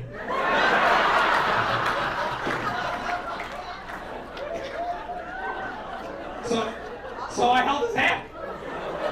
I held his hand and I started kissing him too, just so everybody knows that I like women. But we have to be proud of who we are. We have this amazing, amazing culture. And before I leave, I'll just say this. Please stop changing your names for white people. Bassett be Bassett. Don't be Bill. It's a boring name. Terry be Todd. Don't be Terry. We'll give you an Arabic name. We'll give you an Arabic name. Do we have any Jewish brothers and sisters here with us tonight? Oh, you guys are Karen and Terry? All right, look, see? Safe space, right? Yeah, see? Feel very comfortable? Can you, people think we hate Jews. It's not true. You know, we love everybody. We hate occupation, we hate racism, we hate apartheid, but we don't hate people for being who they are. You know, Palestine has had Jews forever, you know, so I mean, I read the Bible, it's had Jews forever, but people that, we're actually, in Arabic, we call Jews Ulad Amna, which means our cousins. So we're very similar, you know, hairy, big nose, crazy mom. The only difference is you are chosen by God, and we are chosen by the FBI. That's it. Other than that, we're the same.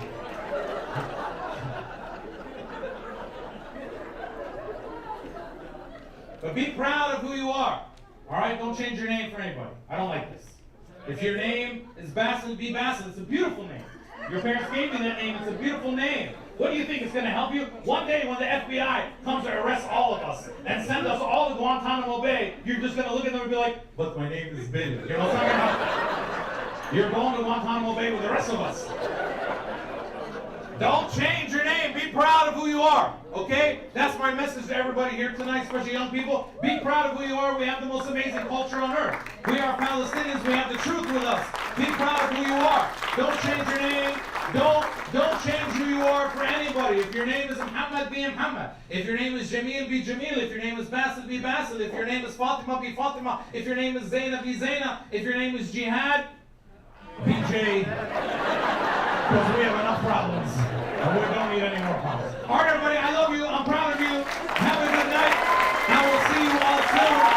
Another big hand. Yeah, I'll either have to go there. Another big hand for all of our awardees. For our sister Dina Takruri, Mabruk. For our, I don't want to say brother, for the uncle, for the whole community, for the example for everybody, Dr. Samir Kota. Thank you.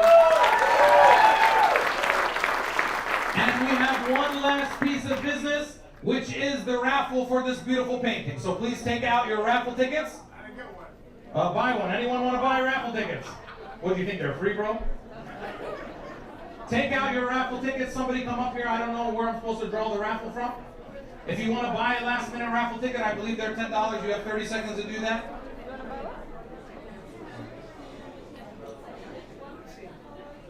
But now,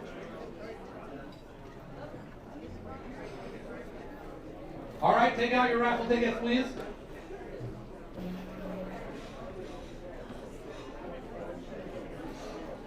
This is the beautiful painting that we are raffling. Who's going to give me the tickets?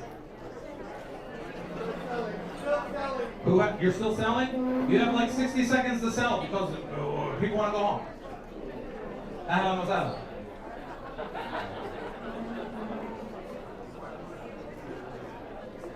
Any more raffle tickets? $10 a piece is your last chance.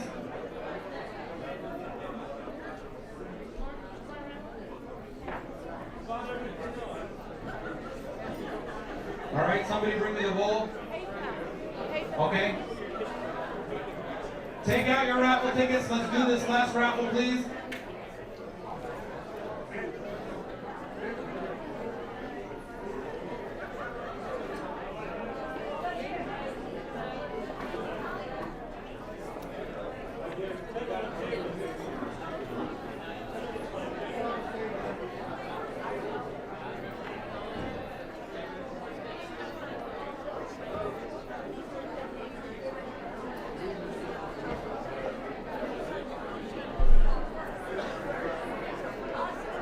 Okay.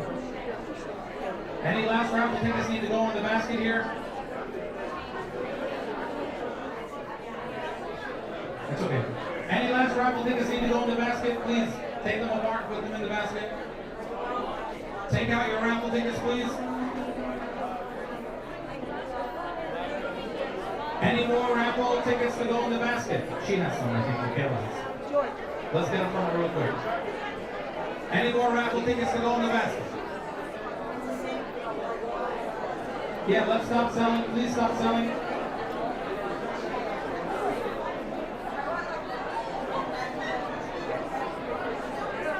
Is that it? Okay. Give us the tickets, please. Please take out your raffle tickets. This is the last thing of the evening. Bye, everybody.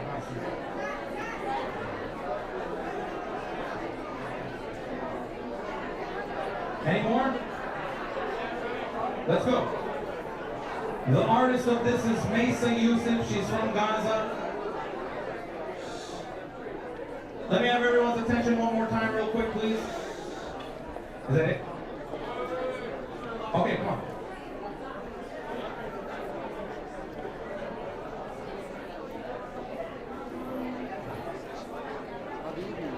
Thanks. Jeff. There you go. Move that chair out of the way and ask Mr. Terry to come up here. Mr. Terry, could you come up here for a second? You don't got to come on the stage, just right over here is fine. Make some more. Okay, Mr. Terry, please pick out a ticket so everyone knows. Wait 1 second. Please pick out a ticket so everyone knows it's fair, no one's cheating. 1 ticket. Thank you. Here, I'll take it, sir. Thank you very much. Thank you, sir. All right, the number on this ticket, if I can have everyone's attention. The number on this ticket is 204314. 204314. Oh, this is Gina and John Shammy. You got it, Gina?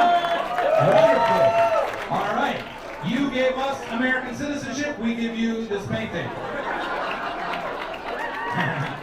No, he was probably born here, right? Okay, so all right. Thank you, Gina. Mabruk. All right. Gina, yeah. All right, everybody. Have a great night, and we will see you all next year. Thank you very much. Give yourselves a big hand.